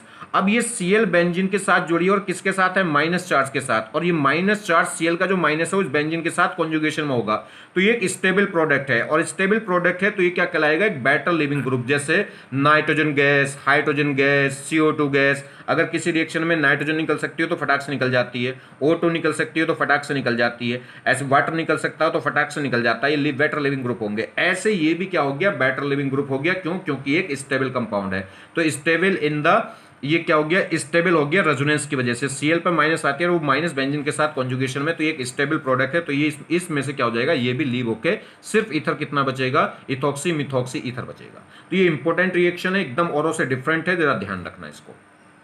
क्लियर होगी बात? तो इसमें क्या हो गया, ये Cl माइनस तो भागेगा ही, साथ में Cl माइनस इस फिनाइल को लेके Cl माइनस भागे, क्योंकि देखिए Cl माइनस निकले तो सिर्फ Cl माइनस, तो Cl माइनस ज्यादा स्टेबल है कि Cl माइनस पे बेंजीन लग जाए वो ज्यादा स्टेबल है, तो Cl माइनस से ये ज्यादा स्टेबल है, क्योंकि Cl माइनस पे तो माइनस कहीं कॉन्जुगेशन में नहीं जा रहा। मगर इस केस में जब Cl माइनस पे फिनाइल रिंग लग गई तो अब ये Cl माइनस और ज्यादा स्टेबल हो गई, तो ये Cl माइनस अकेली नहीं भागेगी, साथ में इस बेंजीन को लेकर भाग जाएगी और अपना एक स्टेबल कंपाउंड बना लेगी, जो क्या होगा, मोर Cl माइनस से कहीं ज्यादा बेटर लिविंग ग्रुप हो जाएगा। तो इसलिए जो ईथर बचेगा वो सिर्फ किसका बच जाएगा, इथॉक्सी और मिथॉक्सी का। ठीक है, तो ये एक इंपॉर्टेंट रिएक्शन है, तो ध्यान रखना। नेक्स्ट, जैसे कह रहा है प्रिपरेशन करनी हमें किसकी, इस ईथर की प्रिपरेशन करनी है। देखिए बेंजीन पे क्या लग रहा है, OCH3, और साथ में बेंजीन पे एक पैरा पोजीशन पे क्या लगा है, नाइट्रो। बाय विलियम सिंथेसिस हमें क्या करना है, विलियम सिंथेसिस के थ्रू इस ईथर की प्रिपरेशन करनी। तो देखिए ईथर पे दो पार्ट हैं, एक O पे तो लगा है CH3 और एक ये पूरा फिनाइल रिंग वाला। तो आप समझ जाइए मिथाइल वाला पार्ट तो किससे लेके आना, एल्का हैलाइड से। ठीक है, तभी SN2 रिएक्शन हो सकती है। और बाकी जो बचा हुआ पार्ट है वो किससे लेकर आना है, सोडियम एलॉक्साइड से, वो एलॉक्साइड से। एलॉक्साइड में कुछ भी हो सकता है। तो देखिए, तो एलॉक्साइड तो हमें किससे लेकर आना पड़ेगा, ये वाला जो पार्ट है ये किससे आना चाहिए, एलॉक्साइड से, और जो मिथाइल है वो किससे आनी चाहिए, एल्का हैलाइड से। तो आप क्या ले लें, इसी टाइप का ये एसिड ले लिया हमने। देखो ये हमने क्या ले लिया, एल्कोहल, क्योंकि एलॉक्साइड किससे बनेगा, एल्कोहल से। अब इस एल्कोहल की रिएक्शन किससे करा दें, NS से। NS से करानी अच्छी रहेगी, क्योंकि क्या होगा, ये Na क्या करेगा, इसके एसिडिक H को हटा के यहाँ सोडियम बना देगा, सोडियम एलॉक्साइड, और ये क्या निकल जाएगी, हाइड्रोजन गैस। और हाइड्रोजन एल्कोहल से वीक एसिड होती है, तो इसलिए रिएक्शन कहाँ भाग जाएगी, फॉरवर्ड, क्योंकि ये स्ट्रॉन्ग एसिड है, ये वीक, तो रिएक्शन फॉरवर्ड। मतलब सोडियम एलॉक्साइड बन गया कौन सा, जो जिस कैटेगरी का हमें चाहिए था। अब इस पे क्या ले लेंगे, अब इस पे हमें क्या लानी, सिर्फ मिथाइल। तो मिथाइल के एल्का हैलाइड ले लो, कोई भी, मिथाइल क्लोराइड ले लो, मिथाइल ब्रोमाइड ले लो, मिथाइल आयोडाइड ले लो, कोई सी भी ले लीजिए। तो ये क्या होगा, ये न्यूक्लियोफाइल इस पर अटैक करेगा और Br निकल कर भाग जाएगा। तो ये न्यूक्लियोफाइल इस मिथाइल के साथ जुड़ के क्या बना देगा, ईथर, और ये NaBr, ये Br माइनस निकलेगी, Br माइनस इस Na प्लस के साथ मिलकर क्या बना देगी, सॉल्ट। क्लियर होगी बात? देखिए ये कह रहा है प्रिपरेशन करनी इस ईथर की बाय विलियमसन सिंथेसिस। तो कैसे करेंगे, तो देखिए अगर हम बात करें, ये ईथर है, ईथर का इधर वाला एल्काइल पार्ट R और एक R पार्ट ये है। अगर देखूं ये वाला R तो सीधा एकदम टर्सरी है, क्योंकि जो कार्बन O से जुड़ा है वो 3 डिग्री है, और 3 डिग्री वाला तो एल्का हैलाइड से नहीं आना चाहिए, ये तो किससे आना चाहिए, सोडियम एलॉक्साइड से। ठीक है, ये तो एलॉक्साइड से आना चाहिए एल्काइल पार्ट, क्योंकि अगर एल्का हैलाइड से आप इसको लोगे तो फिर वो SN2 रिएक्शन नहीं दिखाएगा। और ये क्या है, देखिए बेंजीन तो है, मगर बेंजीन से अगला कार्बन, इससे अगला कार्बन, तो इसका मतलब यहाँ पे इस कार्बन पे, इससे अगर इस कार्बन पे यहाँ क्या लगाओगे, हैलोजन लगाओगे, तो वो बेंजीन से कॉन्जुगेशन में नहीं है, मतलब वो तैयार है, रेडी है SN2 रिएक्शन दिखाने के लिए। ठीक है, क्योंकि क्या है, बेंजीन से एक कार्बन और 2 कार्बन दूर है वो, तो ये कॉन्जुगेशन में नहीं है। तो इस पार्ट से क्या आनी चाहिए, इस पार्ट से एल्का हैलाइड आनी चाहिए, क्योंकि 1 डिग्री कार्बन है, और इस पार्ट से क्या आनी चाहिए, सोडियम एलॉक्साइड। बस अब तो कर दोगे। तो इससे हम क्या ले लेंगे, इसका तो क्या ले लेंगे, देखिए इससे तो ये तो लेंगे सोडियम एलॉक्साइड से, तो इसका तो बना देंगे सोडियम एलॉक्साइड, और इसकी क्या बना देंगे, एल्का हैलाइड। तो यहाँ से हटाइए इसका सोडियम एलॉक्साइड, और इसका क्या लगा देंगे, ब्रोमाइड। आ जाएगी बात समझ में? चलिए, ये कह रहा है which of the following can be prepared by the Williamson synthesis. William synthesis से इनमें से कौन सा ईथर बना सकते हैं। तो मैंने आपको कई बार बता दिया, O से जुड़ने वाला कार्बन 3 डिग्री, तो एल्का हैलाइड से नहीं आ सकता। फिनाइल वाला भी एल्का हैलाइड से नहीं आ सकता, तो इन दोनों में से कोई सा भी एल्का हैलाइड से नहीं आ सकता, तो इसका मतलब ये नहीं बन सकती। O से जुड़ने वाला बेंजीन, फिनाइल एराइल कह लो या फिनाइल ग्रुप कह लो, तो ये अगर इधर भी फिनाइल है, इधर भी फिनाइल, और फिनाइल ग्रुप तो क्या होगा, एल्का हैलाइड से नहीं आ सकता। इसमें ये फिनाइल है, एल्का हैलाइड से नहीं आ सकता, मगर ये इथाइल है 1 डिग्री। देखिए अगर ethyl ethyl chloride, ethyl bromide, ये आराम से क्या दिखा सकती हैं, SN2 रिएक्शन। तो ये विलियमसन सिंथेसिस के थ्रू बन सकता है। तो मैंने यही आपको बताया कि O से जुड़ने वाला जो कार्बन है वो एक तरफ का कार्बन 1 डिग्री होना जरूरी है। अगर देखिए O से जुड़ने वाला ये कार्बन 1 डिग्री है और ये किसी के साथ कॉन्जुगेशन में भी नहीं है, तो O से जुड़ने वाला अगर कार्बन 1 डिग्री है लेफ्ट या राइट और साथ में वो कॉन्जुगेशन में नहीं है, तो उस केस में वो ईथर क्या हो सकता है, विलियम सिंथेसिस के थ्रू बन सकता है। तो ये बन सकता है। नेक्स्ट देखिए, ये अल्कोहल है, इस अल्कोहल की रिएक्शन हमने केस से कराई, तो पूछ रहा क्या बनेगा। तो आप जब केस से कराएंगे तो के क्या करेगा, के प्लस OH माइनस को निकाल देगा, के प्लस H प्लस को निकाल देगा। जो के है वो क्या करेगा, एसिडिक H को निकाल देगा, H प्लस निकल के क्या बन जाएगा, सोडियम एलॉक्साइड, और ये H प्लस H माइनस के साथ मिलकर क्या बना देगा, हाइड्रोजन। तो ये रिएक्शन होगी, बिल्कुल होगी, क्योंकि हाइड्रोजन वीक एसिड होती है किससे, अल्कोहल से, ये अल्कोहल स्ट्रॉन्ग एसिड होता है इससे, तो रिएक्शन कहाँ भाग जाएगी, फॉरवर्ड, तो ये प्रोडक्ट बन जाएंगे। इस केस में अगर सिर्फ के से करा रहे हैं तो के क्या है, मेटल है, और मेटल तो बेसिक नेचर होगा, तुरंत एसिडिक H को निकाल के भगा देगा। तो क्या होगा, के प्लस इस पे जाके जुड़ जाएगा और ये H प्लस यहाँ से निकलेगा, H प्लस और यहाँ का जो इलेक्ट्रॉन, जब के क्या होगा, के ने क्या बनाया होगा, के प्लस और एक इलेक्ट्रॉन निकाला होगा, वो इलेक्ट्रॉन इस H प्लस के साथ मिलकर क्या बना देगा, हाइड्रोजन गैस। तो ये HN बन रहा है, HN नहीं, ये भी हाइड्रोजन में कन्वर्ट हो जाता है। ये तो सोडियम टेस्ट, मेटल टेस्ट जैसा आपने पढ़े हैं। तो मेटल क्या करेगा, एसिडिक H को निकाल के क्या बना देगा, अपना एलॉक्साइड, और साथ में क्या निकल जाती है, हाइड्रोजन गैस। ये H प्लस नहीं, क्योंकि इस मेटल से एक इलेक्ट्रॉन निकला होगा, जब ये के प्लस बना होगा तो एक इलेक्ट्रॉन निकला होगा, वो इलेक्ट्रॉन इस H प्लस को कंबाइन करके क्या करा देगा, न्यूट्रल कर देगा, मतलब हाइड्रोजन गैस बना देगा। चलिए खैर, यहाँ देखिए, ये हमारे पास क्या है, कोई अल्कोहल है, और ये हमारे पास क्या है, ये देखिए, ये इस टाइप से TSL, ठीक। तो इस ये कह रहा है कि इसकी रिएक्शन हमें करानी है, बताइए क्या प्रोडक्ट बनेगा। तो देखिए इसमें क्या प्रोडक्ट बने, ये क्या होगा, देखिए ये बेंजीन है, बेंजीन पे CH3 है, ये S डबल बॉन्ड O और एक आगे O, और उस O पे क्या लगा है, Cl। तो कैसी रिएक्शन होनी चाहिए इसमें, तो कुछ नहीं, सिंपल सी रिएक्शन होगी। क्या होगी जी, इसका देखिए यहाँ से न्यूक्लियोफाइल, इसका Cl माइनस और उसका H प्लस आपस में कंबाइन होकर क्या बना देंगे, HCl, और ये न्यूक्लियोफाइल इसके साथ जुड़ के क्या बन जाएगा, ये ईथर। मतलब देखिए ये पार्ट O, और इस O पे कौन आके जुड़ जाएगा, ये पूरा इतना, ये Cl को छोड़ के बाकी पूरा कंपाउंड इस पर आके जुड़ जाएगा, क्योंकि ये माइनस में जा रहा है Cl माइनस H प्लस को लेकर उड़ जाएगा HCl, और बाकी ये नेगेटिव, ये पॉजिटिव पार्ट, ये नेगेटिव पार्ट, आपस में दोनों जुड़ जाएंगे। ठीक है, चलिए, वहाँ कौन सी रिएक्शन होगी, ये भी एक न्यूक्लियोफिलिक सब्स्टिट्यूशन रिएक्शन होगी ये भी, मगर ये विलियमसन सिंथेसिस नहीं है। ईथर बन रहा है इसमें, मगर ये विलियमसन सिंथेसिस नहीं है, क्योंकि इसमें जो एलॉक्साइड हुई, ये एल्का हैलाइड नहीं है। हाँ, विलियमसन सिंथेसिस की तरह है। चलिए यहाँ देखिए, ये हमारे पास क्या है, सोडियम एलॉक्साइड, इसकी रिएक्शन किससे करा रहे हैं, किसी एल्का हैलाइड से। एल्का हैलाइड कौन है, इथाइल ब्रोमाइड है। इथाइल ब्रोमाइड का मतलब 1 डिग्री कार्बन है, और 1 डिग्री कार्बन है तो ये SN2 रिएक्शन दिखाने के लिए तैयार है। इधर तो सोडियम एलॉक्साइड कैसा भी, उससे कोई फर्क नहीं पड़ेगा। तो बस क्या हो जाएगा, इसका क्या होगा, ये जो ये देखिए, इसका एलॉक्साइड, ये जो एलॉक्साइड आयन है यानी कि न्यूक्लियोफाइल, वो इस पे जाके किस पे जुड़ जाएगा, इथाइल पे। ये कह लेंगे K और Br बाहर निकलेंगे, और E और ये दोनों आपस में मिलकर क्या बना देंगे, ईथर। देखो इस O पे क्या लग जाएगा, इसका R ग्रुप आके लग जाएगा, ये क्या बन जाएगा, ईथर। क्लियर हो गई बात समझ में।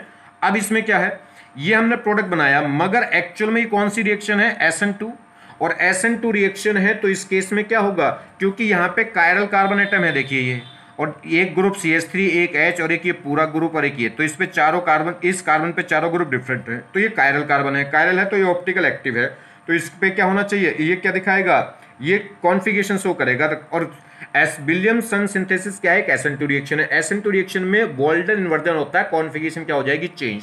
तो पहले तो आप क्या करो, पहले तो आप प्रोडक्ट बना लो, और फिर बाद में कॉन्फिगरेशन चेंज कर दो। तो जिस साइड से क्या होगा, एक्चुअल में क्या होगा, जिस साइड से इस Br निकलेगा उसके उल्टी साइड से आके जुड़ा होगा। आगे बात समझ में। तो इस केस में क्या हो जाएगी, तो इस केस में कॉन्फिगरेशन आप क्या कर सकते हैं, ये चेंज कर सकते हैं, कि इसके अपोजिट साइड से आके लगेगा।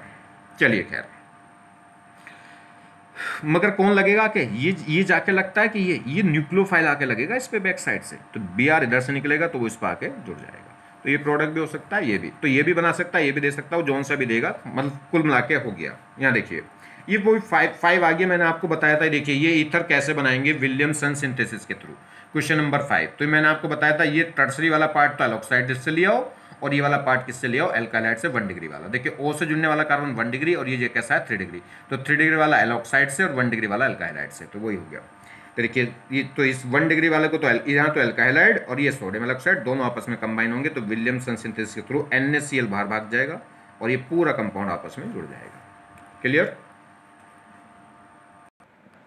अब देखिए, ये बड़ी इंपॉर्टेंट रिएक्शन है, बहुत प्यारी सी रिएक्शन है, इसमें जरा ध्यान रखिए इसको। ये क्या है? KCN। KCN की रिएक्शन किससे करा रहे हैं? एल्का हैलाइड से, यानी कि मिथाइल ब्रोमाइड से। तो क्या होगा, ध्यान दीजिए, इसमें जो प्रोडक्ट बनेगा, जब ये CN- न्यूक्लियोफाइल इस पर अटैक करेगा तो Br- निकल जाएगा और न्यूक्लियोफाइल, ये न्यूक्लियोफाइल यहाँ कौन होगा? देखिए टूटेगा K+ और CN- में, तो CN- न्यूक्लियोफाइल इस पे क्या होगा? इस कार्बन पर अटैक करेगा तो Br- निकल जाएगा। तो यहाँ क्या बनेगा? CH3Cl। CH3CN भी बन सकता है और CH3NC भी। मतलब अगर ये C के थ्रू इस पर आके जुड़ा तो बनेगा साइनाइड, C बॉन्ड बनेगा, और अगर ये N के थ्रू इस पर अटैक करा तो क्या हो जाएगा? NC। तो आइसोसाइनाइड भी बन सकते हैं और साइनाइड भी। तो KCN के केस में जो मेजर प्रोडक्ट है वो साइनाइड है और आइसोसाइनाइड माइनर प्रोडक्ट है। ऐसा क्यों? तो समझो, पहली बात तो जो KCN है वो आयनिक बॉन्ड है, और आयनिक बॉन्ड है तो ये कंप्लीटली बॉन्ड ब्रेक हो जाएगा, और कंप्लीटली बॉन्ड ब्रेक हो जाएगा तो C पे क्या आ जाएगा? माइनस। और N पे तो लोन पेयर होता ही है, कहीं भी हो, जहां भी N बैठा होगा, चाहे वो उस पर माइनस चार्ज हो या ना हो, N पे क्या होता है? Lone pair. C पे कोई लोन पेयर होता नहीं, मगर ये आयनिक था, तो जैसे आयनिक होगा तो ये टूटेगा, टूटेगा तो K जाएगा प्लस और C पे क्या आ जाएगा? माइनस। और जैसे C पे माइनस आ गया तो अब C पे भी लोन पेयर हो गया, और N पे तो पहले से लोन पेयर था। तो कहने का मतलब ये एम्बिडेंट, ये जो न्यूक्लियोफाइल होगा कैसा होगा? एम्बिडेंट न्यूक्लियोफाइल होगा। एम्बिडेंट न्यूक्लियोफाइल क्या होता है? ऐसा न्यूक्लियोफाइल जिसपे एक से ज्यादा डोनर एटम प्रेजेंट हो। ऐसा न्यूक्लियोफाइल जिसके अंदर एक से ज्यादा डोनर एटम प्रेजेंट हो, वो कहलाता है एम्बिडेंट न्यूक्लियोफाइल। तो जो CN- है वो एम्बिडेंट न्यूक्लियोफाइल है, क्योंकि इसमें N पे भी लोन पेयर है, ये N से भी लोन पेयर को डोनेट कर सकता है और C से भी लोन पेयर डोनेट कर सकता है। C से क्यों? क्योंकि C पे क्या है? माइनस। इस पूरे CN में क्या होगा? इस पूरे CN की अगर मैं स्ट्रक्चर आपको दिखाऊं तो ये इस टाइप की स्ट्रक्चर है, जरा देखिए, ये इस टाइप की स्ट्रक्चर है CCN, और ये N पे क्या आ गया? माइनस। तो ये N माइनस आती है, इस पे लोन पेयर हो गया, और N पे तो लोन पेयर होता ही है। अब ये इस N के थ्रू भी लोन पेयर डोनेट कर सकता है और इसके थ्रू भी, मगर जल्दी डोनेट किससे करेगा? ये न्यूट्रल है और इस पे नेगेटिव चार्ज है, तो जिस पे माइनस होता है उस पे उसकी डोनेटिंग टेंडेंसी ज्यादा होती है, तो ये जल्दी लोन पेयर डोनेट करेगा। पहली बात तो जो न्यूक्लियोफिलिसिटी है वो कार्बन एटम की ज्यादा होगी, किससे? N एटम से। क्यों? क्योंकि इस पर नेगेटिव है। अगर नेगेटिव ना भी होता और इस पर लोन पेयर होता तो भी कार्बन की ज्यादा होती N से, क्योंकि कार्बन की इलेक्ट्रोनेगेटिव क्या है? कम है। ठीक। और दूसरी बात, तो पहली बात तो ये हो गई कि C- जल्दी लोन पे डोनेट करेगा, किससे? N- से, तो इसलिए ज्यादा चांसेस किसके होंगे? साइनाइड के, एज कंपेयर टू आइसोसाइनाइड। तो C के थ्रू लिंक होगा। और एक और बात, इसमें जब ये प्रोडक्ट बना तो यहाँ पे CC बॉन्ड बना है, और CC बॉन्ड स्ट्रॉन्ग बॉन्ड होता है किससे? C और N से। यहाँ पे C और N बॉन्ड बन रहा है। अगर हम बॉन्ड एनर्जी की बात करें या बॉन्ड स्ट्रेंथ की बात करें तो CC बॉन्ड स्ट्रॉन्ग होता है किससे? CN बॉन्ड से। तो एक तो दो बातें हैं, एक तो N की डोनेटिंग टेंडेंसी, C- की डोनेटिंग टेंडेंसी ज्यादा है किससे? अगर मैं न्यूक्लियोफिलिसिटी देखूं किसकी, तो C- की न्यूक्लियोफिलिसिटी ज्यादा होगी N न्यूट्रल से। तो एक तो इसकी न्यूक्लियोफिलिसिटी भी ज्यादा, और दूसरी बात CC बॉन्ड भी स्ट्रॉन्ग है किससे? CN से। तो किसके चांसेस ज्यादा हो गए? दोनों फैक्टर किसको प्रमोट कर रहे हैं? साइनाइड को। तो इसलिए साइनाइड प्रोडक्ट क्या हो गया? मेजर, क्योंकि मोर स्टेबल है थर्मोडाइनेमिकली। तो एम्बिडेंट, तो बात समझ में आ गई इसमें। तो ऐसा क्यों हुआ? क्योंकि KCN क्या था? आयनिक था, और आयनिक होने से क्या हो गया? C पे माइनस आ गया, और C पे माइनस आ गया तो अब C भी रेस में आ गया, मतलब C भी लोन पे डोनेट कर सकता है कार्बन को, N तो डोनेट कर ही सकता था। तो इसलिए साइनाइड भी बन सकता है और आइसोसाइनाइड भी। और मेजर प्रोडक्ट कौन हो गया? साइनाइड, क्योंकि C- जल्दी लोन पे डोनेट करेगा N के कंपेरिजन, और CC बॉन्ड स्ट्रॉन्ग बॉन्ड होगा CN बॉन्ड से। एम्बिडेंट न्यूक्लियोफाइल कई बार बोर्ड एग्जाम में पूछा जाता है कि व्हाट इज द एम्बीफाइल। तो एम्बिडेंट क्या होगा? ये जो एम्बिडेंट न्यूक्लियोफाइल की बात करें तो टू और more nucleophilic side on same compound, किसी भी एक कंपाउंड पे दो या दो से ज्यादा न्यूक्लियोफाइल साइट हो तो उसे क्या बोलते हैं? Ambient nucleophile. तो इस टाइप से कह सकते हैं, एक सिंपल से लैंग्वेज में मैंने आपको कहा, ऐसा न्यूक्लियोफाइल जिसमें मोर देन 2 डोनर साइड हो, more than one donor side हो, 2 हो, 3 हो, 4 हो, वो क्या कहलाता है? Ambient nucleophile. अब देखिए दूसरी बात, एनायनिक न्यूक्लियोफाइल हमेशा ज्यादा होता है किससे? न्यूट्रल न्यूक्लियोफाइल से। तो वही मैंने बताया था कि C- की न्यूक्लियोफिलिसिटी ज्यादा होगी किससे? N न्यूट्रल से। तो इसलिए C- जल्दी जाकर अटैक करेगा। अब बात कर लेते हैं AgCN। AgCN क्या है? ये आयनिक नहीं है, ये कोवलेंट है। जो AgCN है वो कैसा हो गया? कोवलेंट नेचर का हो गया। कोवलेंट नेचर का हो गया तो यहाँ पे क्या होगा, अब ये बॉन्ड ब्रेक नहीं होगा, बॉन्ड ब्रेक नहीं होगा तो Ag प्लस और Cn पे माइनस नहीं आएगा, और जब Cn पे माइनस नहीं आएगा तो Cn पे लोन पेयर नहीं आएगा, क्योंकि न्यूट्रल कार्बन पे कोई लोन पेयर होता नहीं, मगर नाइट्रोजन पे एक लोन पेयर होता है। तो अब ये सिर्फ लोन पेयर नाइट्रोजन एटम के थ्रू लोन पेयर डोनेट कर सकता है, और नाइट्रोजन एटम के थ्रू लोन पेयर डोनेट करेगा तो N के थ्रू जाके C से बॉन्ड बन जाएगा और Br माइनस निकल जाएगी, तो यहाँ क्या बनेगा CH3NC, और CH3Cn के कोई चांस है ही नहीं बनने के। तो यहाँ पे जो मेजर प्रोडक्ट होगा वो आइसोसाइनाइड। रीजन क्या है, क्योंकि AgCN क्या है, कोवलेंट नेचर का है, और ये कोवलेंट बॉन्ड है, कोवलेंट बॉन्ड है तो ये इस पे C माइनस नहीं आएगा, और जब C माइनस नहीं आएगा तो ये न्यूक्लियोफाइल की तरह एक्ट नहीं करेगा, न्यूक्लियोफाइल की एक्ट नहीं करेगा तो सिर्फ न्यूक्लियोफाइल की तरह कौन एक्ट कर रहा है, N एटम, तो N ही क्या करेगा, लोन पेयर डोनेट करेगा, तो N के NC बॉन्ड ही बनेगा। आगे बात समझ में। चलिए यहाँ देखिए सेम कहानी इसमें, ये क्या है, कोई भी अगर हम बात करें RON, ठीक है, ये क्या है, अगर हम नाइट्राइट की बात करें, ये क्या है, यहाँ नाइट्राइट, एक नाइट्रो होता है NO2, अगर ये RN के थ्रू जुड़ा होता है तो नाइट्रो, और ये O के थ्रू जुड़ा है तो नाइट्राइट। नाइट्राइट भी क्या होता है, आयनिक होता है, और जैसे ही आयनिक होगा तो इस O पे माइनस आ गया और N पे भी लोन पेयर है, N पे भी लोन पेयर है, O पे भी लोन पेयर है। अब N के इलेक्ट्रॉन डोनेट करने की टेंडेंसी ज्यादा होती है O से, क्योंकि N पे क्या होता है, N की इलेक्ट्रोटी कम होती है O से, मगर यहाँ O पे क्या आ चुका, माइनस, और जब माइनस आ गया तो एनायनिक न्यूक्लियोफाइल स्ट्रॉन्ग न्यूक्लियोफाइल होता है किसी भी न्यूट्रल से। हाँ अगर दोनों न्यूट्रल होते, O भी न्यूट्रल N भी न्यूट्रल, तो किसकी न्यूक्लियोफिलिसिटी ज्यादा होती है, N की, क्योंकि उसकी इलेक्ट्रोटी कम है, वो जल्दी लोन पर डोनेट करता है। तो अब यहाँ N भी डोनेट कर सकता है और O भी, तो ये क्या कहलाएगा, एम्बिडेंट न्यूक्लियोफाइल, मगर ज्यादा डोनेट करने की टेंडेंसी किसकी होगी, O की, क्योंकि O पे माइनस आ चुका। O पे माइनस क्यों आ चुका, इसके आयनिक होने की वजह से, तो O के थ्रू ज्यादा है, तो इसमें जो प्रोडक्ट बनेगा वो नाइट्राइट वाला क्या होगा, मेजर, और नाइट्रो वाला क्या हो जाएगा, माइनर। तो अगर RONO है तो उस केस में क्या होगा, नाइट्राइट, मिथाइल नाइट्राइट जो प्रोडक्ट है वो मेजर हो जाएगा, और नाइट्रो वाला जो प्रोडक्ट है वो माइनर हो जाएगा। रीजन है क्योंकि N माइनस की न्यूक्लियोफिलिटी ज्यादा होगी N न्यूट्रल से।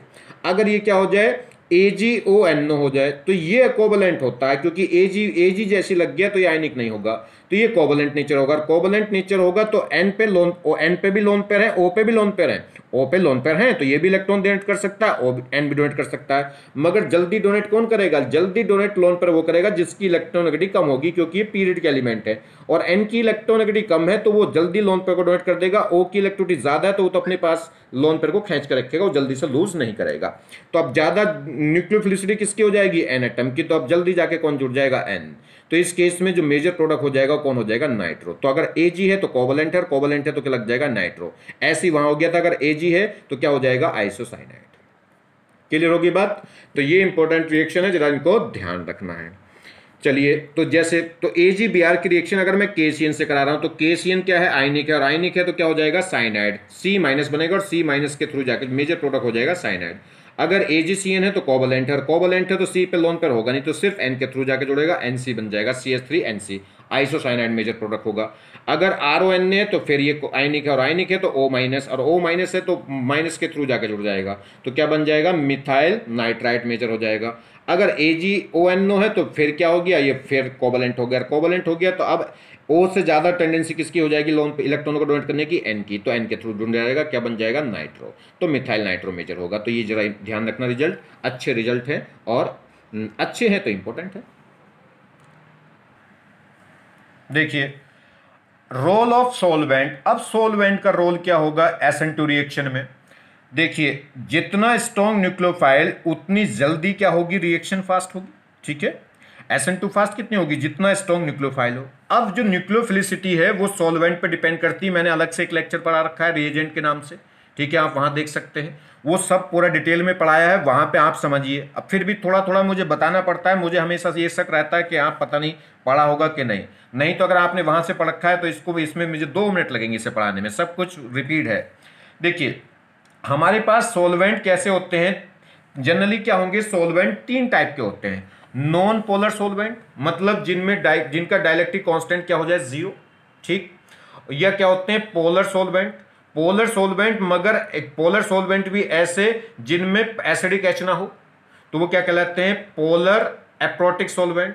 पोलर एप्रोटिक में भी 2 कैटेगरी कर सकते हैं, जिनका डाइलेक्ट्रिक कांस्टेंट लो हो और जिनका डाइलेक्ट्रिक कांस्टेंट क्या हो, हाई हो, बेटर हो, ठीक। तो इसमें पोलर में भी क्या हो गया, पोलर एप्रोटिक में भी 2 टाइप के हो गए, एक वीक पोलर एप्रोटिक और एक स्ट्रॉन्ग पोलर एप्रोटिक।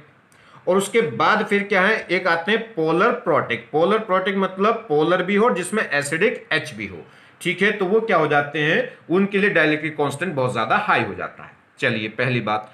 अब मैंने आपको क्या बताया था, जो पोलर सोलवेंट है, जो नॉन पोलर सॉल्वेंट है, नॉन पोलर सॉल्वेंट में ना तो प्लस चार्ज जनरेट होता ना माइनस चार्ज जनरेट होता, ना तो पॉजिटिव साइड होती ना नेगेटिव साइड होती। क्लियर हो गई बात, ना तो पॉजिटिव साइड होती ना नेगेटिव साइड होती। तो ये क्या होगा, जो नॉन पोलर, देखिए आपने एक लाइन पढ़ी होगी कई बार, तो like dissolve like, polar polar में जल्दी घुल जाता है, नॉन पोलर में। तो ये क्या होगा, ये जो नॉन पोलर सॉल्वेंट है ये किसको अट्रैक्ट करेंगे, ये उस कंपाउंड को अट्रैक्ट करेंगे जो लेस आयनिक हो। जो वीक आयनिक है उस टाइप के लिगेंड्स को क्या कर लेंगे, उस टाइप के रीजेंट को अपने पास क्या कर लेंगे, बुला लेंगे बैठा लेंगे, बात करेंगे, चाय पानी पिलवाएंगे। तो क्या होगा, जब बैठा लेंगे, बात करेंगे, चाय पानी पिलवाएंगे, तो इसका मतलब जो न्यूक्लियोफाइल था वो अपने काम से भटक गया, मतलब उसमें लेट करा दिया आपने, और लेट करा दिया तो रिएक्शन क्या हो जाएगी, स्लो हो जाएगी। तो क्या होगा, ये क्या करेंगे, जो नॉन पोलर है वो वीक आयनिक को तो क्या कर लेते हैं, अपने पास अट्रैक्ट कर लेंगे, और वीक आयनिक को अट्रैक्ट करके उसकी न्यूक्लियोफिलिसिटी कम कर देंगे। मगर जो स्ट्रॉन्ग न्यूक्लियोफाइल है उनको ये अट्रैक्ट नहीं कर सकते। अट्रैक्ट मतलब इनकी हिम्मत ही नहीं होती बुलाने की, कहने की आ जाओ भाई बैठ लो, चाय पानी पी लो, ठीक है। क्योंकि क्या है, दोनों की बरादरी में कह सकते हैं, या दोनों के बीच में जो डिफरेंस है, दोनों के पद का लेवल क्या है, अलग अलग है। क्लियर होगी बात। चलिए, तो इसमें क्या होगा, अब देखिए हमारे पास जनरली क्या होगा, तो ये जो नॉन पोलर सॉल्वेंट जैसे CCl4 बेंजीन, नेट डाइपोल, इनका क्या होता है, जीरो, नेट डाइपोल जीरो है, तो ये नॉन पोलर है, ठीक है। तो यहां देखिए, जैसे हम बात करें, अगर हम बात करें तो ये क्या होगा, NaCl को मोर क्या कर देंगे, न्यूक्लियोफाइल NaCl के फेवर में हो जाएंगे। मतलब अब NaCl better nucleophilic substitution reaction दिखाएगा। क्यों, देखिए क्योंकि NaCl क्या है, एक क्या होगा, वीक आयनिक पार्ट है। ये Na क्या होगा, इसमें अच्छे से डिजोल्व हो जाएगा। अच्छे से डिजोल्व क्यों होगा, क्योंकि Na क्या है, वीक आयनिक है। ये कह रहा है जो Na है वो इस टाइप के नॉन पोलर सॉल्वेंट में क्या होगा, डिसोसिएट इज बेटर, अच्छा डिसोसिएट होगा।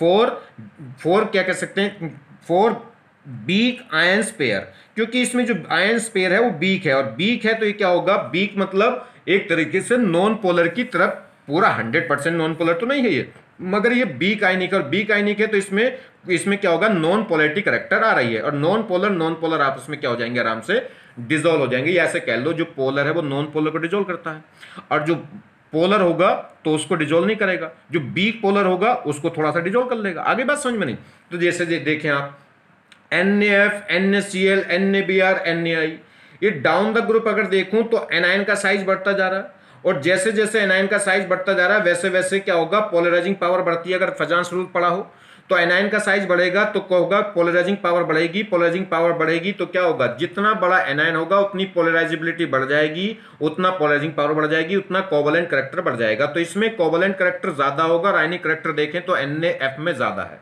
तो NaF ज्यादा आयनिक होता है, और NaI क्या होता है, मोर कोवलेंट। अगर कोवलेंट नेचर देखूं तो सबसे ज्यादा कोवलेंट नेचर किसमें होगी, NaI में।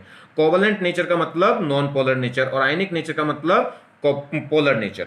तो इनमें मोर नॉन पोलर कौन है, या कह सकते हैं वीक आयनिक कौन है, NaI, और NaI वीक आयनिक है, मतलब नॉन पोलर, यानी कि पोलर कोवलेंट नेचर है, कोवलेंट नेचर मतलब पोलर नेचर। तो ये आसान अच्छे से क्या होगा, नॉन पोलर सॉल्वेंट में डिसॉल्व होगा, और अच्छे से डिसॉल्व होगा तो क्या होगा, ब्रेक हो जाएंगे Na+ और I-, तो I- अच्छे से क्या हो जाएगा, रिलीज, और जब I- लार्ज अमाउंट में रिलीज हो जाएगा तो आराम से क्या कर देगा, न्यूक्लियोफिलिक सब्स्टिट्यूशन दिखा देगा। तो कह रहा है कि जो मोर पोलर है, या कह सकते हैं जो लेस आयनिक है, वो इस नॉन पोलर सॉल्वेंट में क्या होंगे, मोर डिसॉल्व हो जाएंगे, और मोर डिसॉल्व होने का मतलब है कि Na+ और I- में ब्रेक हो जाएगा। तो ये कह रहा है NaI अच्छे से डिसॉल्व हो जाएगा इसके अंदर, और डिसॉल्व होने का मतलब क्या है कि Na+ अलग और I- अलग, और I- जितनी जल्दी अलग हो जाएगा उतनी जल्दी जाके क्या होगा, रिएक्शन कर लेगा, मतलब न्यूक्लियोफाइल की तरह काम कर देगा। तो ये कह रहा है NaI क्या होगा, वीक आयनिक पेयर है, और वीक आयनिक पेयर है तो यहाँ पे क्या होगा, I- क्या हो जाएगा, गुड न्यूक्लियोफाइल, मतलब ये आसानी से क्या हो जाएगा, रिलीज हो जाएगा। तो ये क्या होगा, गुड आयनिक। तो इसमें NaF से ज्यादा बेटर न्यूक्लियोफाइल कौन होगा, NaI। क्लियर होगी बात, या कह सकते हैं F- से ज्यादा बेटर कौन हो जाएगा, I- बेटर लिविंग ग्रुप हो जाएगा, या गुड न्यूक्लियोफाइल हो जाएगा। किस केस में, नॉन पोलर के केस में। अच्छा, ये तो ग्रुप के एलिमेंट हो गए, साइज पे चल गया। अगर हम बात करें इसकी, जैसे NaCH3, NaNH2, NaOH और NaF। तो यहाँ पे C माइनस, यहाँ पे N माइनस, यहाँ पे OH माइनस, यहाँ पे F माइनस, ये किसके हैं? पीरियड के। और पीरियड में डोमिनेट फैक्टर कौन रहेगा? इलेक्ट्रोनेगेटिविटी। जिसकी इलेक्ट्रोनेगेटिविटी जितनी ज़्यादा होगी उतने उसमें आयनिक नेचर उतना ज़्यादा होगा, जिसकी इलेक्ट्रोनेगेटिविटी कम होगी उसमें क्या होगा? उसमें आयनिक नेचर कम होगा, यानी कि पोलर नेचर कम होगा, कोवलेंट नेचर ज़्यादा होगी। तो ये क्या होगा? नॉन पोलर, अगर पोलर नेचर देखें तो इसमें ज़्यादा होगी जिसकी इलेक्ट्रिसिटी ज़्यादा है, और जिसकी इलेक्ट्रिसिटी कम है उसमें पोलर नेचर क्या होगी? कम। तो ये वीक आयनिक पेयर होगा, ये वीक आयनिक पेयर होगा तो ये जल्दी क्या होगा? ये जल्दी क्या होगा? इसमें डिजोल्व होगा, जल्दी डिजोल्व होगा तो C माइनस जल्दी रिलीज हो जाएगा एज कंपेरिजन टू N-2 से, और ये NH2-2 जल्दी रिलीज होगा किससे? OH माइनस से। तो कह सकते हैं इन F माइनस से बेटर न्यूक्लियोफाइल कौन हो जाएगा? Cl माइनस, Cl माइनस से better Br minus, better Br minus से I माइनस बेटर न्यूक्लियोफाइल हो जाएगा। ये तो किसमें होगा? ग्रुप के केस में। और F माइनस से बेटर होगा OH माइनस, OH माइनस से बेटर होगा NH2 माइनस, और NH2 माइनस से बेटर हो जाएगा CH3 माइनस न्यूक्लियोफाइल। मगर किस केस में? नॉन पोलर सॉल्वेंट के केस में। तो ये अगर इनमें सब में देखें तो बेस्ट SN2 किस में होगी? CH3 माइनस में, और इनमें देखें तो बेस्ट किस में होगी? I माइनस में। क्लियर होगी बात? चलिए, तो ये कह रहा है कि अगर नॉन पोलर हमने सॉल्वेंट लिए तो उसमें NaI क्या होगा? NaI डिजोल्व इज बेटर, ये अच्छे से डिजोल्व होगा, और अच्छे से डिजोल्व होगा तो अच्छे से I माइनस रिलीज होगा, तो क्या कहलाएगा? 4 वीक आयनिक पेयर। तो जितना वीक आयन पेयर होगा वो उतना क्या होगा? उतना अच्छे से डिजोल्व होगा किसमें? नॉन पोलर में, और उतना अच्छा क्या होगा? न्यूक्लियोफाइल वो क्या कर देगा? जनरेट कर देगा, गुड न्यूक्लियोफाइल। अब बात कर लें पोलर की। ये पोलर भी पोलर तो हैं, मगर कैसे पोलर हैं? वीक पोलर हैं। वीक पोलर मतलब इन्हीं के भाई हैं, नॉन पोलर ही मान लो एक तरीके से, ठीक है। तो इसमें भी कंडीशन वही रहेगी, NaI क्या होंगे? जो वीक पेयर होंगे, जो वीक आयन पेयर होंगे वो उनमें न्यूक्लियोफिलिसिटी ज्यादा होगी, और जो स्ट्रॉन्ग आयनिक पेयर होंगे उस केस में न्यूक्लियोफिलिसिटी क्या हो जाएगी? कम। क्योंकि ये पोलर तो है मगर वीक पोलर है, और वीक पोलर है तो किसकी तरह काम करेंगे? नॉन पोलर की तरह। और नॉन पोलर के केस में जो क्या होगा? वीक आयन पेयर होगा, उसी से क्या होता है? बेटर न्यूक्लियोफाइल क्या होता है? रिलीज होता है। कह सकते हैं वो अच्छे से क्या होगा? डिसोसिएट। जितने अच्छे से डिसोसिएट होगा उतनी आसानी से क्या हो जाएगा? उतनी जल्दी I माइनस क्या हो जाएगा यहाँ से रिलीज, और जितनी जल्दी I माइनस रिलीज होगा उतनी जल्दी क्या होगा? न्यूक्लियोफाइल हमें मिल गया होगा, उतनी जल्दी वो अटैक कर देगा कैसी रिएक्शन पे? SN2 रिएक्शन पे। अच्छा, वीक में पोलर में देखिए, पोलर तो क्यों है? क्योंकि एसीटोन है और ये ईथर है, तो इनमें हल्का सा डायपोल मोमेंट होता है मगर बहुत ज्यादा हाई नहीं होता। अब बात कर लें, ये मैंने आपको बताया DMSO, DMF, ठीक है, नाम मैं आपको पीछे बता चुका हूं। ये क्या है? ये भी पोलर है और एप्रोटिक सॉल्वेंट है। पोलर, देखिए जो पोलर होगा, ये पोलर है, पोलर का मतलब माइनस पार्ट, इनमें माइनस चार्ज डेवलप होगा, और माइनस चार्ज डेवलप होगा तो ये प्लस वाले पार्ट को क्या करते हैं? अपने अंदर डिसोल्व कर लेंगे, मगर माइनस वाले को क्या करते हैं? ये रिपेल। जो polar solvent, polar aprotic, aprotic मतलब जिसमें H प्लस नहीं, तो इसमें सिर्फ माइनस वाला पार्ट होगा। जैसे O माइनस है तो O पे क्या आ जाएगा? माइनस। तो जो पोलर सॉल्वेंट होते हैं, पोलर सॉल्वेंट वो भी कैसे? एप्रोटिक वाले, और एप्रोटिक पोलर सॉल्वेंट में भी एप्रोटिक वाले, और एप्रोटिक वाले में भी कौन से? मीडिएटर, मतलब जिनमें क्या है? डायपोल मोमेंट ठीक ठाक हो। तो इस केस में क्या होगा? वो किस टाइप वाले हैं? ये वाले। तो इन केस में क्या होगा? ये इनमें नेगेटिव पोलैरिटी होती है, नेगेटिव पोलैरिटी होगी तो कैटायन को अपने पास डिसॉल्व कर लेंगे, कैटायन को तो रोक लेंगे, और एनायन को क्या करेंगे? रिपेल। और जब एनायन को रिपेल करेंगे तो क्या होगा? एनायन को रिपेल करेंगे तो ये बेटर न्यूक्लियोफाइल हो जाएगा। अच्छा, किसको जल्दी डिसॉल्व करेंगे? ये पोलर है तो पोलर वाले पोलर को डिसॉल्व करेंगे। पोलर, ज्यादा पोलर कौन होगा? जो स्ट्रॉन्ग आयन पेयर होगा। जो वीक आयन पेयर था उसको तो कौन कर रहे थे? नॉन पोलर वाले। नॉन पोलर वाले तो वीक आयन को अपने अंदर जल्दी से डिसॉल्व कर रहे हैं, जिससे उतनी जल्दी न्यूक्लियोफाइल जनरेट हो रहा है। वीक वाले कौन हो गए थे? नॉन पोलर, और या फिर पोलर एप्रोटिक में भी ये एसीटोन और ईथर। अगर बात कर ले पोलर में स्ट्रॉन्ग वाले, पोलर में जो स्ट्रॉन्ग वाले हैं वो क्या करेंगे? ये कैटायन को तो अपने अंदर क्या कर लेते हैं? डिसॉल्व, क्योंकि इनके पास नेगेटिव आयंस होगा। कैटायन को डिसॉल्व कर लेंगे और एनायन को क्या कर देंगे? रिपेल। तो पहली बात तो ये एनायन की न्यूक्लियोफिलिसिटी को बढ़ा देते हैं, मगर किसको जल्दी डिसॉल्व करेंगे? जो ज्यादा आयनिक होगा, जो जितना ज्यादा क्या होगा? स्ट्रॉन्ग आयन पेयर होगा, वो उतनी जल्दी क्या होगा? डिसॉल्व। क्योंकि पोलर में पोलर डिसॉल्व होता है, नॉन पोलर में नॉन पोलर डिसॉल्व होता है। तो मोर पोलर कौन था? मोर पोलर NaF था। अगर देखें, इधर को पोलैरिटी कम हो रही थी, इधर को भी पोलैरिटी कम हो रही थी। अगर मोर पोलर की बात करेंगे तो मोर पोलर कौन होगा? NaF।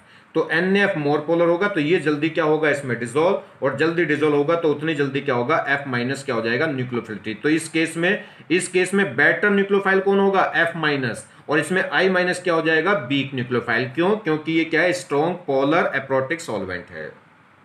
चलिए जी, अब बात कर लें किसकी? तो इस केस में क्या हो गया, इस केस में क्या हो जाएगा, इसमें तो ध्यान देना है। तो अगर जब क्या हो जाए स्ट्रॉन्ग पोलर एप्रोटिक सॉल्वेंट हो जाए तो उस केस में F माइनस गुड न्यूक्लियोफाइल हो गया। क्यों हो गया, एज ऑल X माइनस, जितने भी X माइनस है उन सब में स्ट्रॉन्ग कौन हो गया, F माइनस क्या हो गया था, गुड न्यूक्लियोफाइल हो गया था। किसमें, स्ट्रॉन्ग पोलर एप्रोटिक सॉल्वेंट के केस में।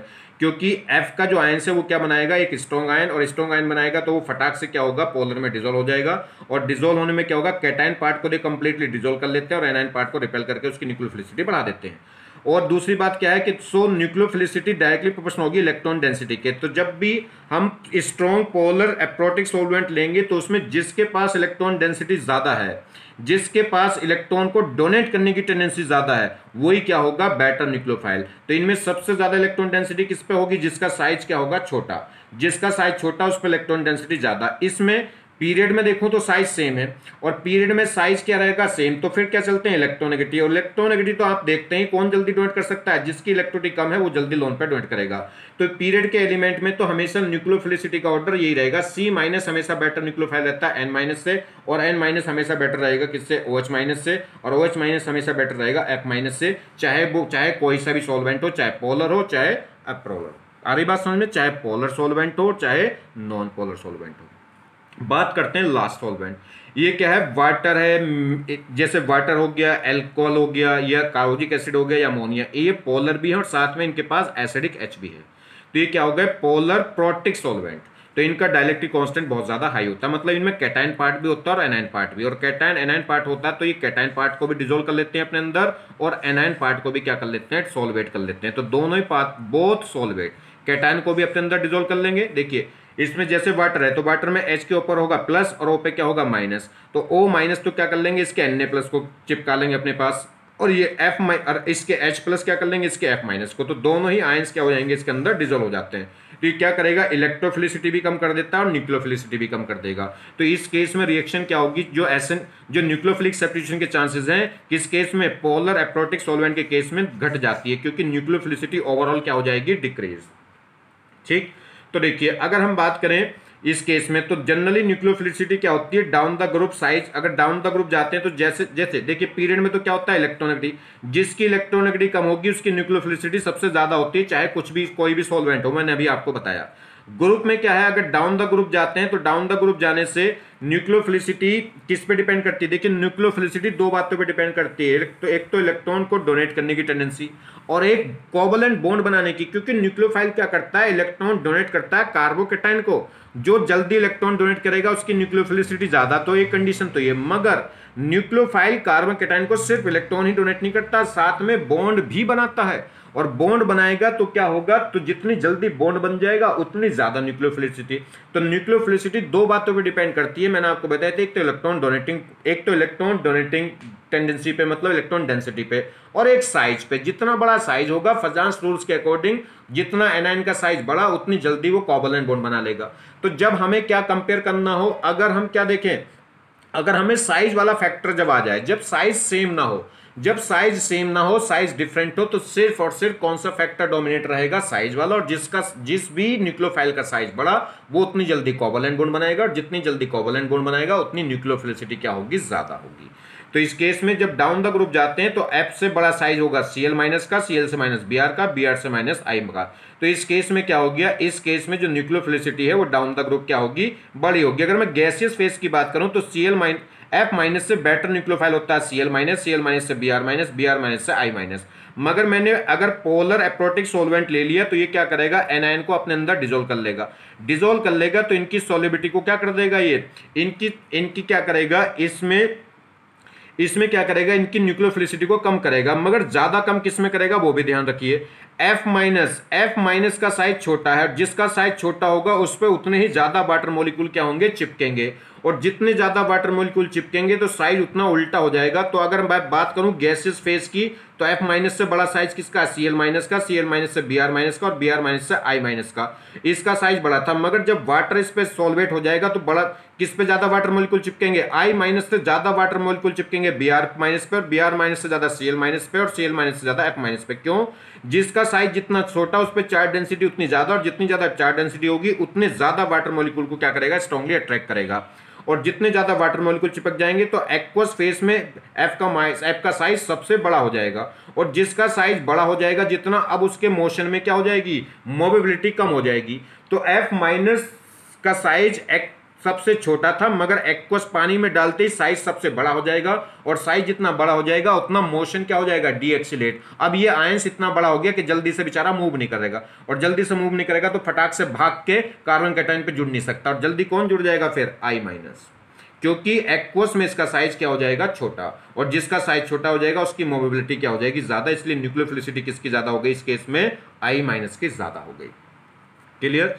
तो ये मैं पूरा लेक्चर अलग से, न्यूक्लियोफिलिसिटी का लेक्चर अलग से ले चुका हूं, यहां बड़ा कंफ्यूजन हो जाता है, मगर मैंने बहुत अच्छे ढंग से वहां आपको बताया है, आप एक बार उसको और देख लीजिए क्योंकि ये बहुत जरूरी है आगे। अब मैं बार बार तो इतनी चीजें बताऊंगा नहीं, बार बार तो फटाफट कहूंगा कि देखिए ऐसे बताया था, बस वहां चलेंगे, ठीक है। तो एक बार उसको जरा ढंग से पढ़ लीजिएगा। न्यूक्लियोफिलिसिटी, इस पे भी ये बातें भी सब मैंने उस लेक्चर में बहुत अच्छे से समझा रखी हैं। जैसे एनायनिक की न्यूक्लियोफिलिसिटी हमेशा ज्यादा होगी न्यूट्रल से, ठीक, चाहे कुछ भी हो, साइज भी कुछ भी हो, इलेक्ट्रोनेगेटिव कुछ भी हो, फिर इलेक्ट्रोनेगेटिव और कुछ नहीं भी, अब तो सिर्फ डेंसिटी हो गई। तो क्या होगा, एनायनिक की न्यूक्लियोफिलिसिटी हमेशा ज्यादा होती है किससे, न्यूट्रल से। दूसरा, नो रेजोनेंस और रेजोनेंस, अगर किसी का लोन पेयर रेजोनेंस में गया तो अब न्यूक्लियोफिलिसिटी के लिए कह सकते हैं कार्बन कैटायन के साथ बॉन्ड बनाने के लिए जल्दी से अवेलेबल नहीं होगा, और जिसका लोन पेयर रेजोनेंस में नहीं गया वो आराम से क्या कर सकता है, न्यूक्लियोफिलिसिटी अपने लोन पेयर को डोनेट करके कार्बन कैटायन के साथ क्या बना सकता है, बॉन्ड। तो नो रेजोनेंस वाले की न्यूक्लियोफिलिसिटी ज्यादा होगी रेजोनेंस वाले से। दूसरा, लुइस ये कह रहा है लेस स्टेरिक और मोर स्टेरिक, जिसकी स्टेरिक हिंड्रेंस कम होगी उसका मोशन तेज होगा, और जिस पे स्टेरिक हिंड्रेंस ज्यादा होगी मतलब साइज इसका बड़ा हो जाएगा। साइज किसका, साइज पार्टिकुलर एटम का नहीं, जो एटम लोन पे डोनेट कर रहा है उसका साइज तो जितना, सोर्स एटम का साइज तो जितना बड़ा होगा उतनी जल्दी कोवलेंट बॉन्ड बना लेगा, उतनी न्यूक्लियोफिलिसिटी ज्यादा होगी। ये सोर्स एटम की बात नहीं चल रही, ओवरऑल मॉलिक्यूल्स की बात चल रही। ओवरऑल मॉलिक्यूल पे जिस पे स्टेरिक हिंड्रेंस कम होगी उसका मोशन ज्यादा होगा, तो वो जल्दी कार्बन कैटायन पे जाके जुड़ेगा, तो उसकी न्यूक्लियोफिलिसिटी ज्यादा होगी। तो लेस स्टेरिक वाले की न्यूक्लियोफिलिसिटी ज्यादा होगी किससे, मोर स्टेरिक वाले से।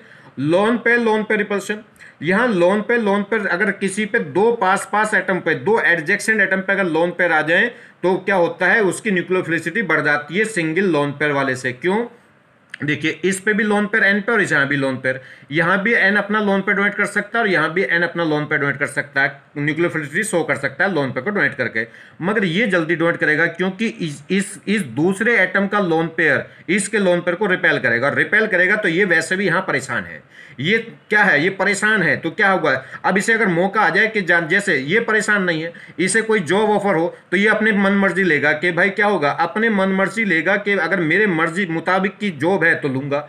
इसे क्या है, ये अगर इसके मुताबिक की जॉब ना हो तब भी ये ले लेगा क्योंकि इसने परेशान कर रखा है इसे। आगे बात समझिए, बोले बस छटो हटो, बस भागो यहां से, निकलने का एक प्रोसेस चलना चाहिए। तो ये अगर एडजेसेंट एटम पे लोन पर आ जाए तो वो इसको रिपेल करते हैं, जिससे क्या होगा, ये जल्दी क्या हो जाएगा, अपनी इस स्ट्रेन को हटाने के लिए इस रिपल्शन क्या करता है, अनस्टेबिलिटी फील करता है। तो ये क्या होगा, अगर पास वाले एटम पे लोन पर है तो वो उसको क्या कर देता है, न्यूक्लियोफिलिसिटी बढ़ा देगा। हाँ, अगर बेसिक नेचर की बात करें तो ये ज्यादा बेसिक होगा, फिर वो -I दिखा देगा। चलिए, तो सब उस लेक्चर में बहुत अच्छे से समझा रखे हैं।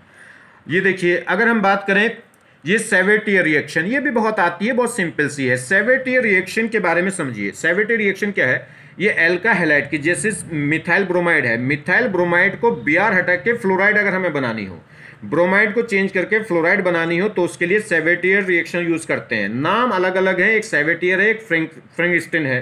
फ्रिंगस्टीन और सेवेटियर रिएक्शन लगभग क्या है, एक जैसी है, मगर क्या है, देखिए हमने CH3Br की रिएक्शन ली, इस पे क्या रिएक्शन कराई, AgF की, मतलब कोई भी फ्लोराइड का सोल्ट ले लें, जरूरी नहीं कि आप AgF लो, मतलब NaF लो, NaF की जगह आप AgF ले सकते हैं, HgF2 ले सकते हैं, मतलब फ्लोराइड का कोई भी सॉल्ट, चाहे वो सिल्वर से बना हो, चाहे वो मरकरी से बना हो, चाहे वो सोडियम से। तो इन सबसे क्या जनरेट होगा, मुझे F- जनरेट होगा। अब F- और Br- में बेटर न्यूक्लियोफाइल कौन है, अगर F- बेटर न्यूक्लियोफाइल हुआ Br- से, तो बेटर न्यूक्लियोफाइल ही गुड क्या होगा, देखिए गुड न्यूक्लियोफाइल ही बैड न्यूक्लियोफाइल को क्या कर सकता है, रिप्लेस।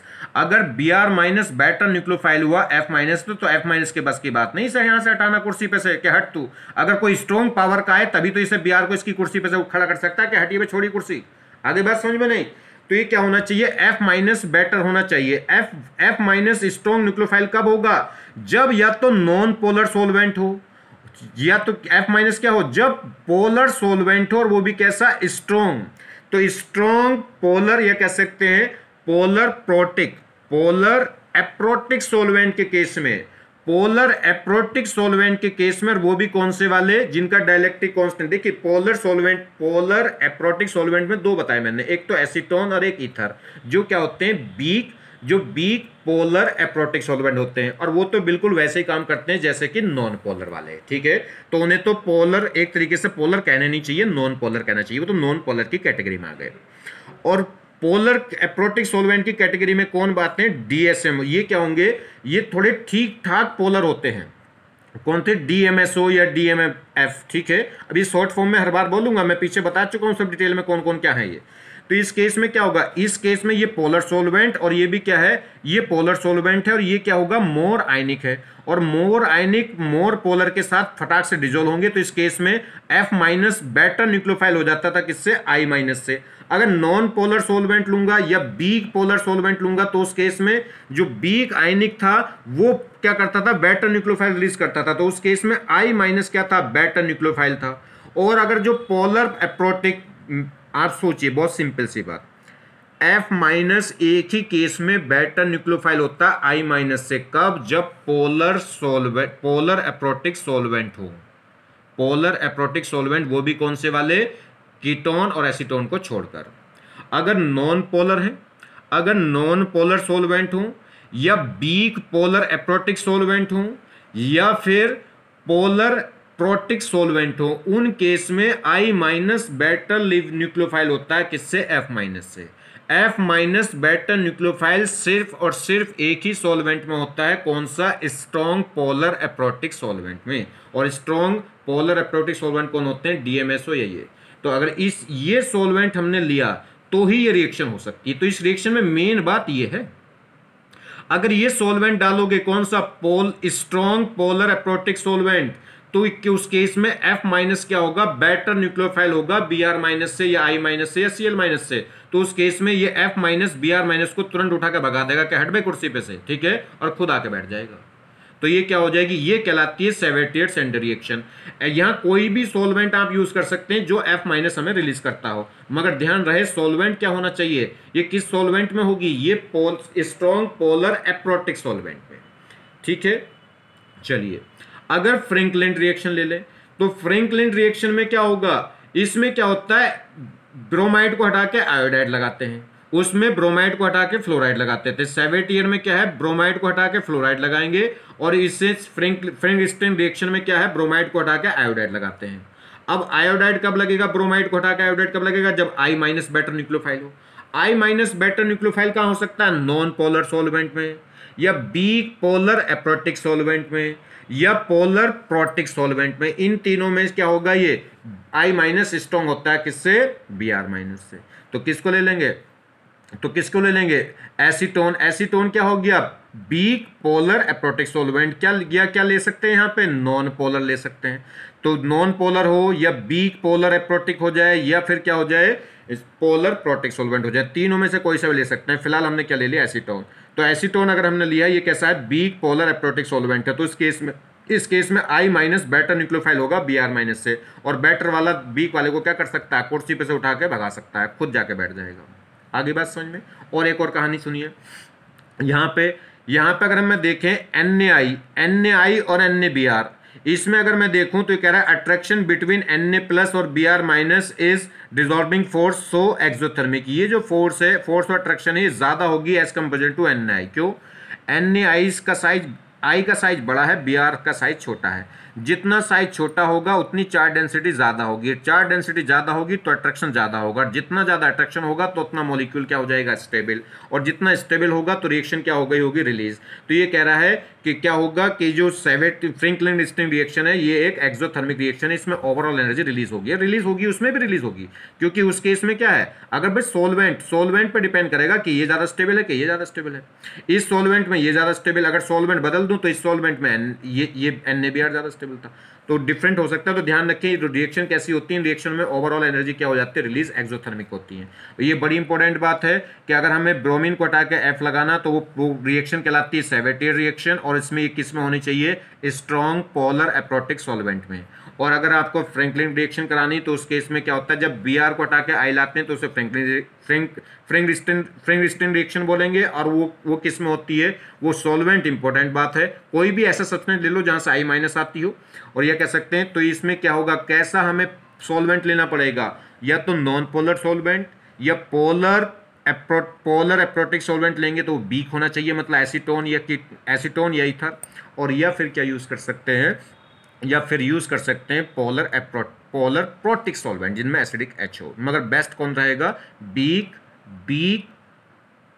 पोलर एप्रोटिक सॉल्वेंट जैसे कि एसीटोन या ईथर। क्लियर होगी बात। तो ये आपकी अच्छी रिएक्शन है, जरा इन्हें ध्यान रखिए। तो मेन बात समझ गए सॉल्वेंट का रोल।